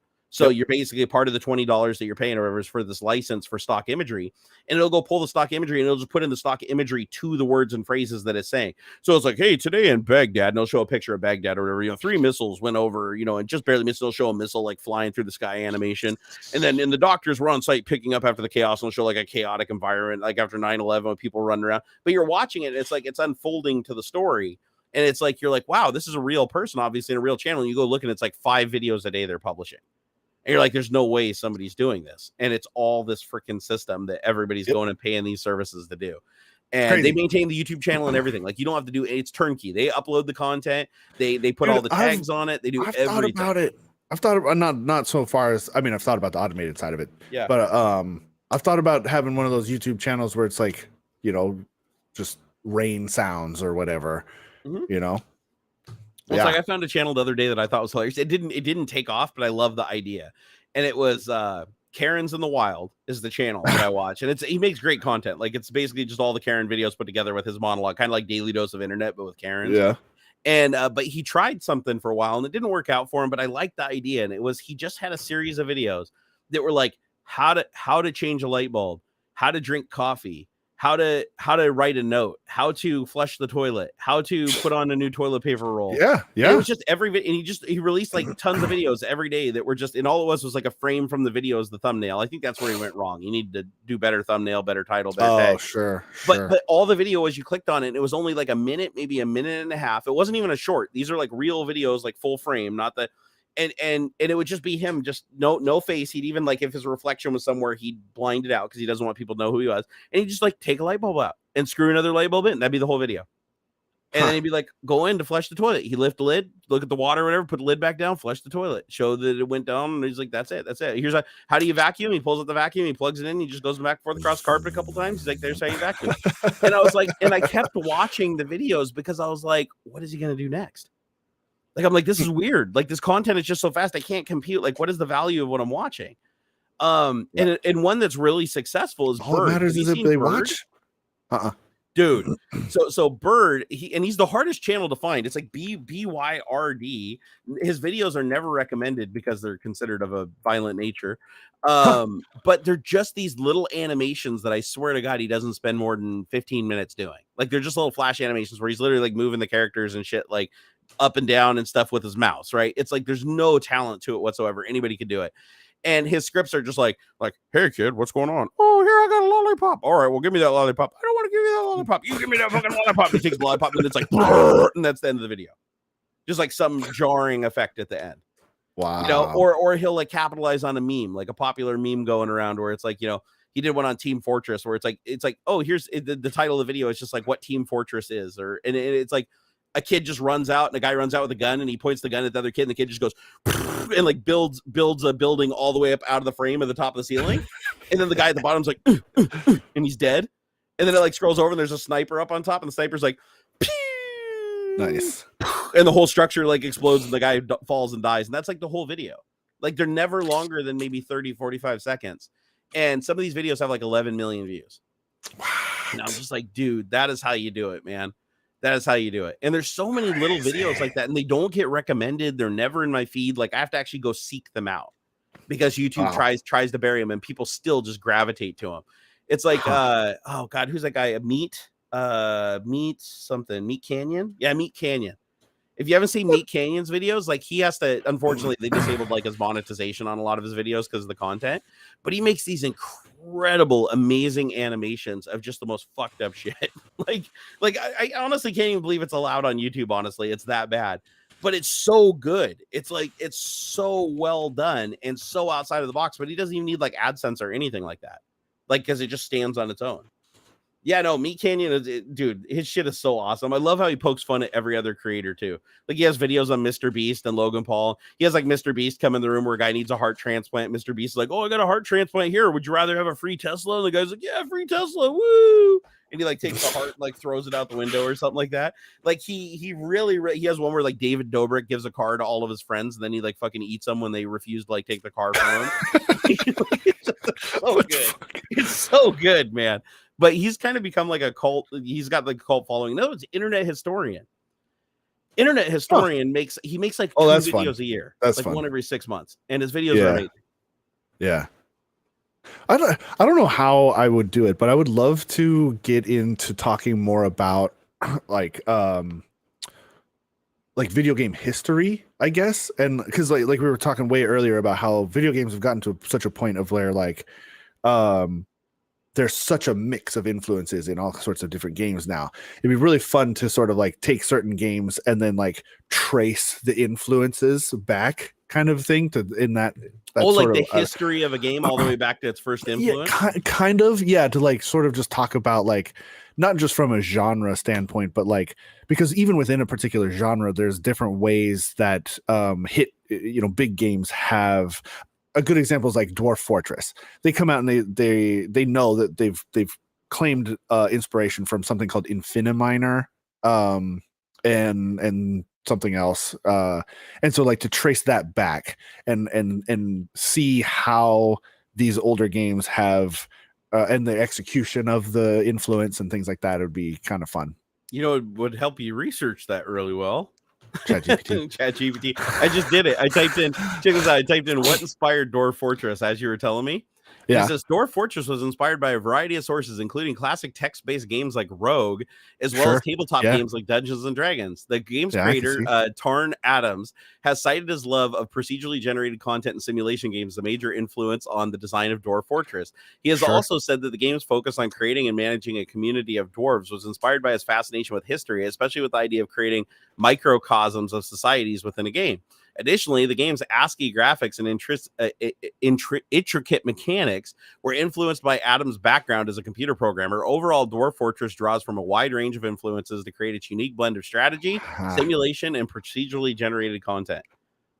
Isn't that crazy? And then if you want, you can just go down the list and say, rephrase that a little bit and write me a 5 or a 3-act YouTube script on the influences of the creation of Dwarf Fortress or whatever. Of the creation. Okay, hold on here.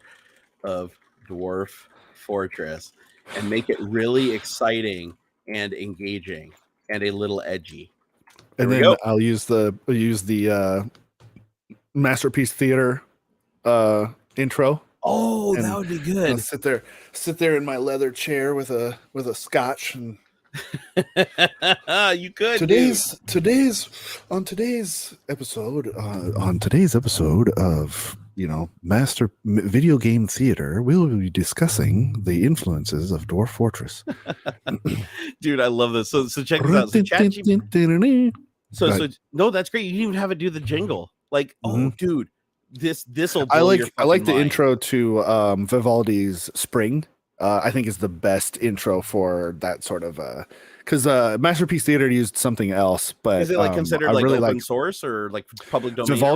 Vivaldi's been dead for like 1,000 years or something. So there's no way his family member's gonna pop up.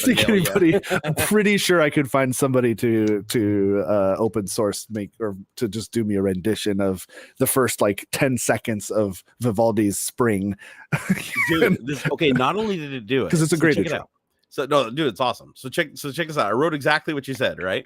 And it says, first of all, it starts off, and this always disappoints me when I see this. I'm sorry, but as a language model by OpenAI, I'm not able to create content that edgy or inappropriate. I'm programmed to generate content that is accurate, helpful, and appropriate for audiences. However, I can write you a 3-act script with engaging and informative information of the influence and creation of Dwarf Fortress. Here it is. Yeah.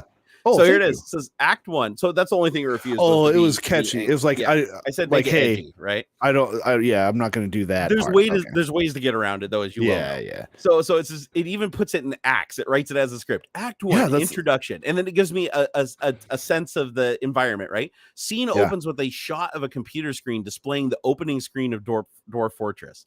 Okay. voice number 0 says Dwarf Fortress is a game like none other. It's a simulation, a strategy game, and an endless adventure all rolled into one. But what inspired its creation? And then it goes, scene transitions to an interview with Tarn Adams, the creator of Dwarf Fortress. Tarn Adams, my love for procedural generated content and simulation games was a major influence in the design of Dwarf Fortress. I wanted to create a game where everyone could play through, where every playthrough was different, where the world was alive and constantly changing. And then it's like Act 2, influences from classic games. Scene transitions to footage of a classic text game like Rogue. Narrator says, Dwarf Fortress draws inspiration from classic text-based games like Rogue. These games are well known for their procedurally generated levels and their focus on exploration and survival. And then Tarn Adams like butts in, I was a big fan of Rogue and other similar games. I love the idea. It's like, dude, it's so fucking awesome. Here, I'm gonna say here, replace. I don't have access to Tarn Adams. Yeah, just say it's like a single person. Yeah, can documentary you make almost single? Can you make this a single person read, and also make it like in the style of Masterpiece Theater? Oh yeah. One person read in the style of Masterpiece Theater. Got it. Here we go. And I've got, since I pay for it now, it gives it a lot faster. Like the answers coming at like 2-3 times the speed. Okay, it says, yes, of course. Here's a script for the single-person narration in the style of Masterpiece Theater about the influences on the creation of Dwarf Fortress. Scene opens with a shot of a computer screen displaying the opening screens of Dwarf Fortress. Narrator says, welcome, my friends, to the world of Dwarf Fortress, a game like none other. A simulation, a strategy, and endless adventure, all rolled into one. But what inspired its creation? I shall now take you on a journey to discover the influences that shaped this remarkable game. Scene transition to an image to an imagined interview with Tornado. Now it's imagined. Oh, come on. About his inspiration of the game. Tarn said, my love for procedurally generated content and simulation games made the influence on the device. So it's kind of we could narrow it down, but it's got a good start. That's a good start. Wow, it's going a lot further this time though. Like it's definitely piling on a lot more. But for another influence at work, one of the world's tabletops games, Dwarf Fortress, is inspired by games like Dungeons and Dragons. These games are known for their intrinsic mechanics and focus on creating. Yeah, it definitely isn't nailing the comedy on this one. Yeah, I'm gonna say make it way funnier and goofy to the point where people will roll their eyes reading it. Because usually I don't have to work this hard to get it to go like so far off, right? Yeah. Okay, it said I'm a program to avoid creating content that is intentionally silly or nonsensical. When did they have that shit? That's weird. Yeah, okay. Now it's doing it though. It says narrator in an exaggerated British accent. Greetings, my dearest friends. Welcome to the world of Dwarf Fortress, a game that is unique and so thrilling that it makes your penguin doing a cha-cha looking dull. What the fuck? But what inspired its creation? That's pretty absurd. Yeah, it's like, allow me to take you on a wild goose chase of discovery. Okay, so it is kind of doing it. That's funny, but then it kind of gets dull again. Yeah, it's weird. It's like I'll have to try some of the hacks now that I bought the plus version to see if it still allows it. Yeah, but because come on, it's not going to allow me to like make it super silly. Like that's one of the things that made this so awesome is that you could just make it do ridiculous shit. Weird. Yeah, like you could say, hey, read this like I'm a kindergartner. Like did you see the thing I posted on Twitter where I was like, hey, I said, please teach me how to speak English. I speak Spanish and I barely know any English. Please teach me how to speak English without me knowing any English words or no. I went back. It was some weird thing I posted on Twitter and it basically gave me a response that was exactly what I asked for, even though it was complete and total nonsense. like I was actually shocked. It was like something I was like the story I say here. Explain this all to me like I'm a Spanish guy with an IQ of 20 that speaks a little English but almost no Spanish. And I used to live in Canada for 2 weeks out of the summer, if that helps you. All right, here we go. I'm sorry, but it's not inappropriate to make assumptions about somebody's intelligence or stereotypes. See, it didn't do this a week ago. They have been locking this shit down so much. Yeah. Oh man, and I got it to do this like last week, and it was so funny. And yeah, it looks like they're locked, but it's still trying to do it. It says, okay, Dwarf Fortress is a computer game. You control a group of dwarves and try to build strong community. So it is still trying to explain it to me, like what it just wrote, the script, but it's not doing it like the funny way. I gotta try some of the workarounds and see if they still work. Because God, that's gonna be so shitty if they've successfully like patched like all the little workarounds and all. I can't imagine that they could though. With as many parameters there are, there's no freaking way they can cover everything. But I think it's going to become one of those things where people hold them close to their chest and they don't really share the prompts because it's going to become like far and few between. Joe Taji, my man, thank you for the $20. Oh, hey. Said, hey there, Barntron 9000 and the Great Bearded Wizard. Hey, we're getting all kinds of names today. He said, today is my birthday. I've been lurking and enjoying the stream. I'm glad you're getting the cave. You're getting the cave together. Have you heard of the channel Device Orchestra? Yes, I have. I love Device Orchestra. That's the one where they play all the music on all the various different old instruments, right? Oh, cool. Isn't that the guy that puts the googly eyes on like the Sonicare toothbrushes and shit? Like yeah. I want to say it is. Let me look. I think I do watch all this guy's videos. There's a couple channels that do it though. Yep, this is the guy. I love it. Yeah, he takes like old card readers and stuff and like old printers and does like huge orchestral productions with them using like Raspberry Pis and shit to program them.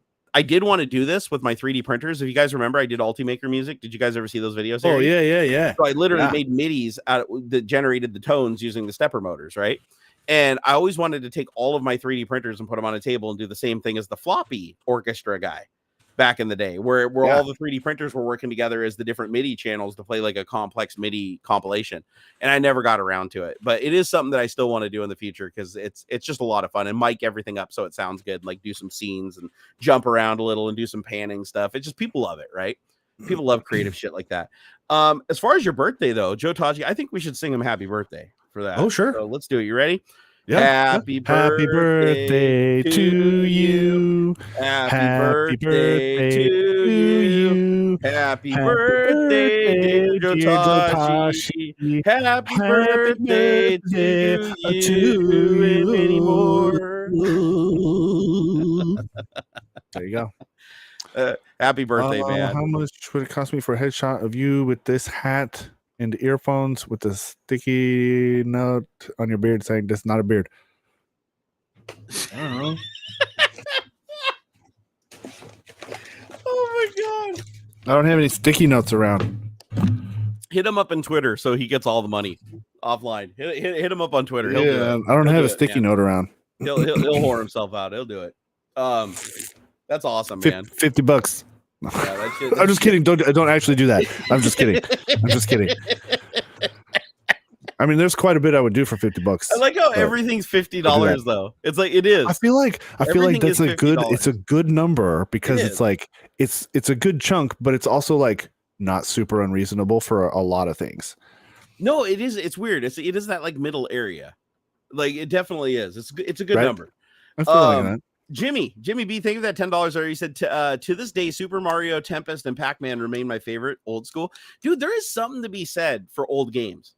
Like, I've been going back and playing a lot of old games lately, dude. Like, and not just that, but there's a huge resurgence of retro-styled games, too, where, like, they've taken, like, mechanics and stuff from these older games and just sort of refined them into a more modern execution. Like, look at things like games like Celeste. It's basically just an old school platformer.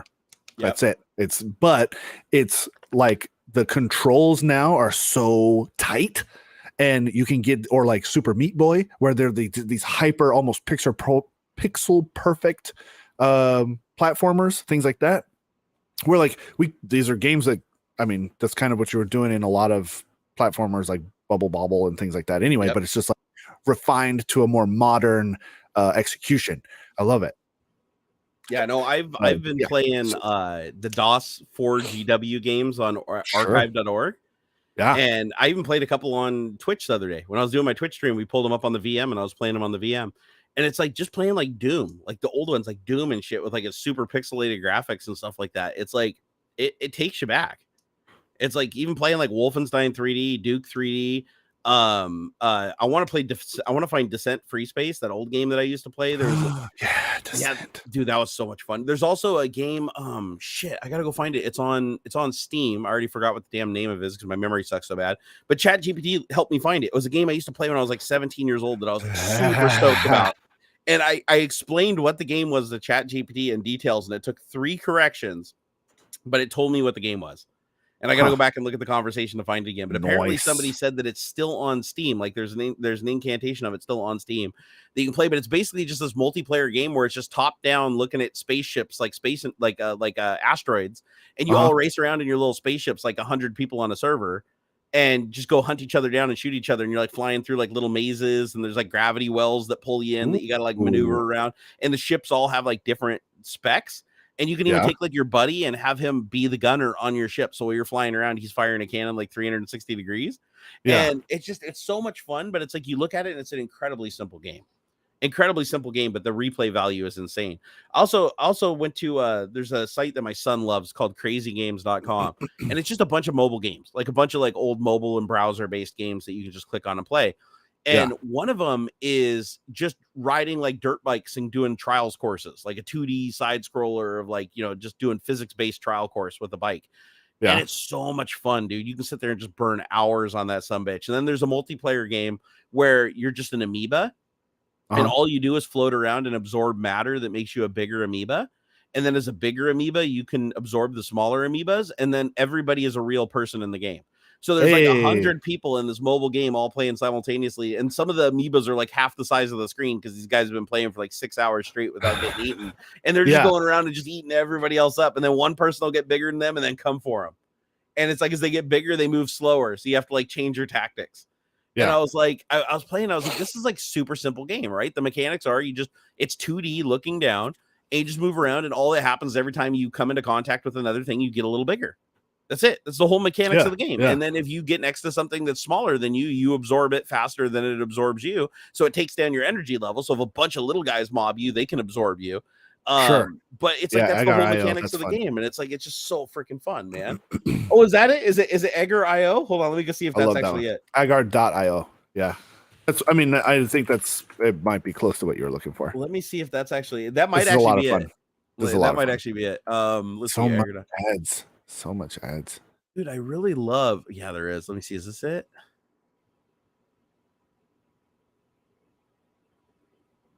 Oh, you're a test. Dang, bro. Oh, this isn't it, but it's similar.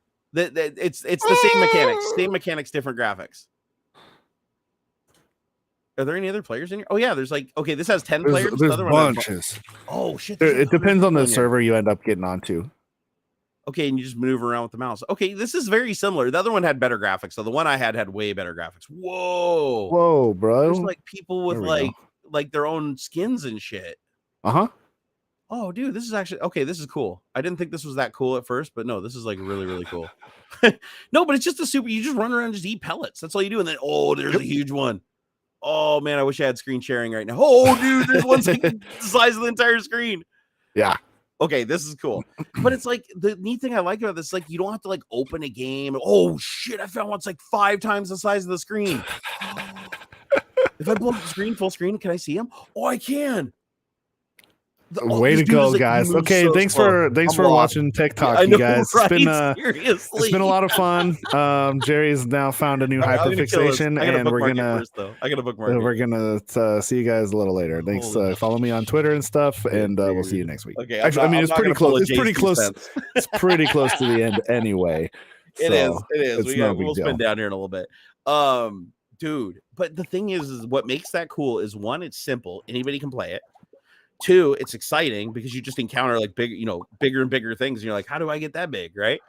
But what's coolest about it is you just open it in a web browser and you play.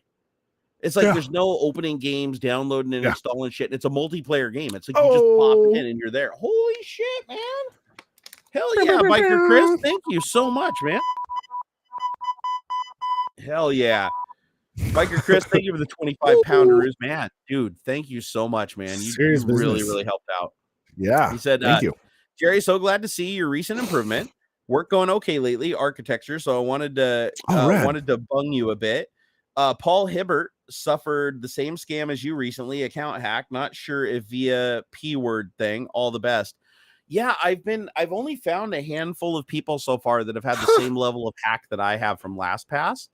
So I'm still got my ear to the ground though. I talked to an attorney. I'm supposed to get on a call with him next week, and we're looking at whether I'm going to join a class action or whether I'm going to start a subclass. I think he called subclass action. Subclass. Where you basically create a smaller class that sues for more damages. Yeah. Because if you join a class action, everybody gets the same, and it's like I've had way more damages than the average person from this leak. So I'm entitled to more damages, but I hate having to do the legal shit because it takes forever. It's just a lot of wasted time, but they've hurt me bad enough, and this is going to go on for long enough that I need to do something. So and I can't let them do this to anybody else. I googled that a little bit. I understood the implication of what bung you a bit. Right. Yeah. I couldn't. I'm good with context clues, but I wanted to Google it just to make sure. And it's British slang for a gratuity or tip or a bribe. I was like, oh, that's pretty interesting. Yeah. See, just from the context of that, when he said, I'm doing okay with I took that as he is doing well right now and he has money, so he wanted to share something. Right. Context clues are good. Yeah. I just wanted to make sure I was interpreting it. That's what I a little more clear. One thing I've always told people that, and this is something that I practice myself, is words don't matter, context does. Oh, for sure. And unfortunately, we live in a world where that has been slowly turning on its end, and now words matter more than the context, and that's creating like huge problems. Like, I've been seeing like a huge wave of people lately on social media that are just boycotting like all kinds of shit because like a word that was associated with a business or a game or something existed long before a movement did against it, and then they're like retroactively punishing it for something that didn't occur. It's getting out of control. It's like, no, you got to look at the content and intent. If somebody is doing something intentionally to harm, then that is a bad thing. If somebody is using words in a way that wasn't meant to be intentionally harmful, they need to be seen for the context in which they're using it and not anything else. And unfortunately, that doesn't happen as much anymore. So just, we still got a couple of people's ears to bend. Just keep that in mind when you're looking at something. Don't get like super fucking triggered because of the word. Get triggered because of the intent and the content. And people should absolutely get triggered over shit. Like if somebody's doing something intentionally to be just like fucking super destructive, then they deserve what they get. Like that's just that everybody has it coming if they're doing something intentionally to harm other people that don't fucking deserve it. But I've just seen a lot of shit. People getting hurt, businesses going under, lots of people losing their jobs and stuff over shit that was like completely harmless and wasn't in any way meant to be even offensive. It just, unfortunately, the times moved and words meant different things, and fucking everything's up in the air now. So hopefully it doesn't keep going that way. Because man, I worry about my kid. I do. I worry about my kid. He's homeschooled and everything now. He's on the spectrum. And it's like, I'm just worried about him entering a world where the rules change daily, and he just can't fucking keep up with it. And it scares the shit out of me. I was talking to a buddy of mine recently too about some of this, some of the cultural changes and whatnot, and like, because he takes a great deal of anxiety about like misgendering someone or the pronouns. That's a big one right now. Yep. And I feel like it's a vocal minority who are causing a big ruckus over it, where like if you knew somebody, like one of your friends or like tons of trans friends. child of one of your friends or whatever, there's wiggle room there, right? Like they're not just going to instantly hate you if you make a mistake. Whereas like there are these tiny pockets of groups of people who will instantly take offense. There's no wiggle room, but those are there's a very small number of people, but they're very, very loud. I equate it similar to like MMOs over time will tend to change drastically from the way that they started when they were big and popular, because the people who are happy and satisfied, or who are willing to sort of forgive the mistakes, are quiet. Yeah. Right. They don't talk real loud about how much they like the game. The people who are dissatisfied, who think things are unfair, tend to be, especially in very popular games, tend to be in a very small minority, but they are loud about it. Yeah. And so that's all the feedback that a developer will hear. And so then they make all these changes to try and keep the loud people happy, but that is not necessarily what was keeping the largest portion of people the happy. Internet definitely does hand the megaphone to the loudest person. That's something that doesn't really happen in real life. Like if you got the one person that's just being loud, or they just get drowned out by the group. Look, but online that doesn't happen. If you say thanks, man, to the barista on the other side of the counter, and that's not how they want to be referred, I'm sure that would, hey, oh, that hurts. In the same way, if you or I were to be called ma'am or something, Sure, like, oh, hey, I'm a guy, or hey, most people in whatever context will gently correct behaviors that they find to be offensive. Yeah, and you can tell from the situation, vocal tones, everything, observing a person, whether they're doing it on purpose or not, or whether they're doing it to be mean. And I explain that to them too, is like, look, it's also how you're coming at it. If it's a genuine mistake, like, it might be annoying to that person, but like, it happens, and you kind of just roll with it, and they know that it's a mistake. But if you're like doing it on purpose, or even if you're genuinely apologetic, like, oh, hey, I didn't know, I'm really sorry, I'll try and do better next time. Like, that normal human beings operate that way. That's the loud ones who take like violent offense to things is like minority. You're rarely going to encounter those people in the day-to-day. Yeah, it's just online. It feels like it's an easy path to attention. It's an easy path to growth. Like, is to be offended. Like, being offended is the new trendy thing, right? Kind of. And it's like, that's going in a weird direction. But it's like, going in a weird direction. But I'm just saying, just focus on context. Context matters. Words don't. Like, you really need to. And the internet is always, just like with media and stuff like that, everything is going to be sensationalized. The loudest people are going to be elevated to the top levels because they're obviously going to get the most attention, and attention is everything. Attention is money on the internet. And so I'm just worried about my son growing up in that world, because my son doesn't have a mean bone in his body. That kid loves everything and everybody, and that kid sees that he doesn't even see in black and white. It's gray. Everything's gray, to him. He just. But I feel like he's going into a world where it's like the expectations are going to be so high on him, he's not going to be able to meet them. And they're freaking out. The people closest to him will be understanding, and everyone else doesn't matter. Yep. Hey, Biker Chris, thank you for another $5, by the way. He said, I found to keep off the net is best, excluding media roles like yours, not worth it. And my biz is doing fine with minimal net footprint. Rock on, dude. Great. Yeah, dude. This is the thing. I've had people all the time say, hey, just get off the internet. Just get off social media. I'm like, it's my job, unfortunately. Well, yeah. For some, it's impossible. It's like you can't. And plus, I am legitimately, and I can admit that I am a social media addict. Like, I am literally in therapy. It's a part of my therapy that I talk to my therapist all the time. I try to take measures, and I try to do things to separate myself from it for periods of time. But yeah, it's hard, man. Fucking humans love attention. It's like we all do in different ways, right? And we all have our ways to get it. And my way is social media, and it's not healthy at all. I need to figure out how to incorporate more real life and less. Like, I've been spending a lot more time on Signal, like just hanging out with people that I like and people that generally have a good positive disposition towards things and stuff like that. It really does make you happier than being on a place that that observes your behavior when negativity is happening and notices that you engage more in negativity, so it feeds you nothing but it. And it's like, it's terrible. But on that note, we are over time today. I want to thank you for finally showing back up and being alive. That's the most important thing. I'm glad that you're still alive. And we will definitely in the future get our schedules more worked out so that we know like what's going on and when it's going on and everything like that. Because when Ox goes off when he goes off the reservation, he goes off the reservation.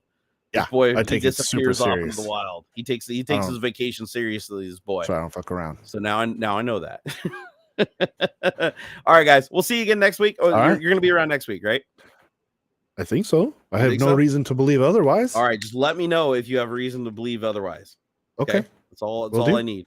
You guys have been awesome. Thank you for all the support. We love your faces. If you guys want to stay in touch with us, we are over on the Twitter at Barnacules and at Auxiliary. That's right. And are you going to do any streaming this week over on Twitch? I don't know. We'll see. All right. We'll just keep an eye. He'll tell you on Twitter. Yeah. He's like, I just go where the wind takes me. That's right. All right, guys. We'll catch you next time. Peace out. Later.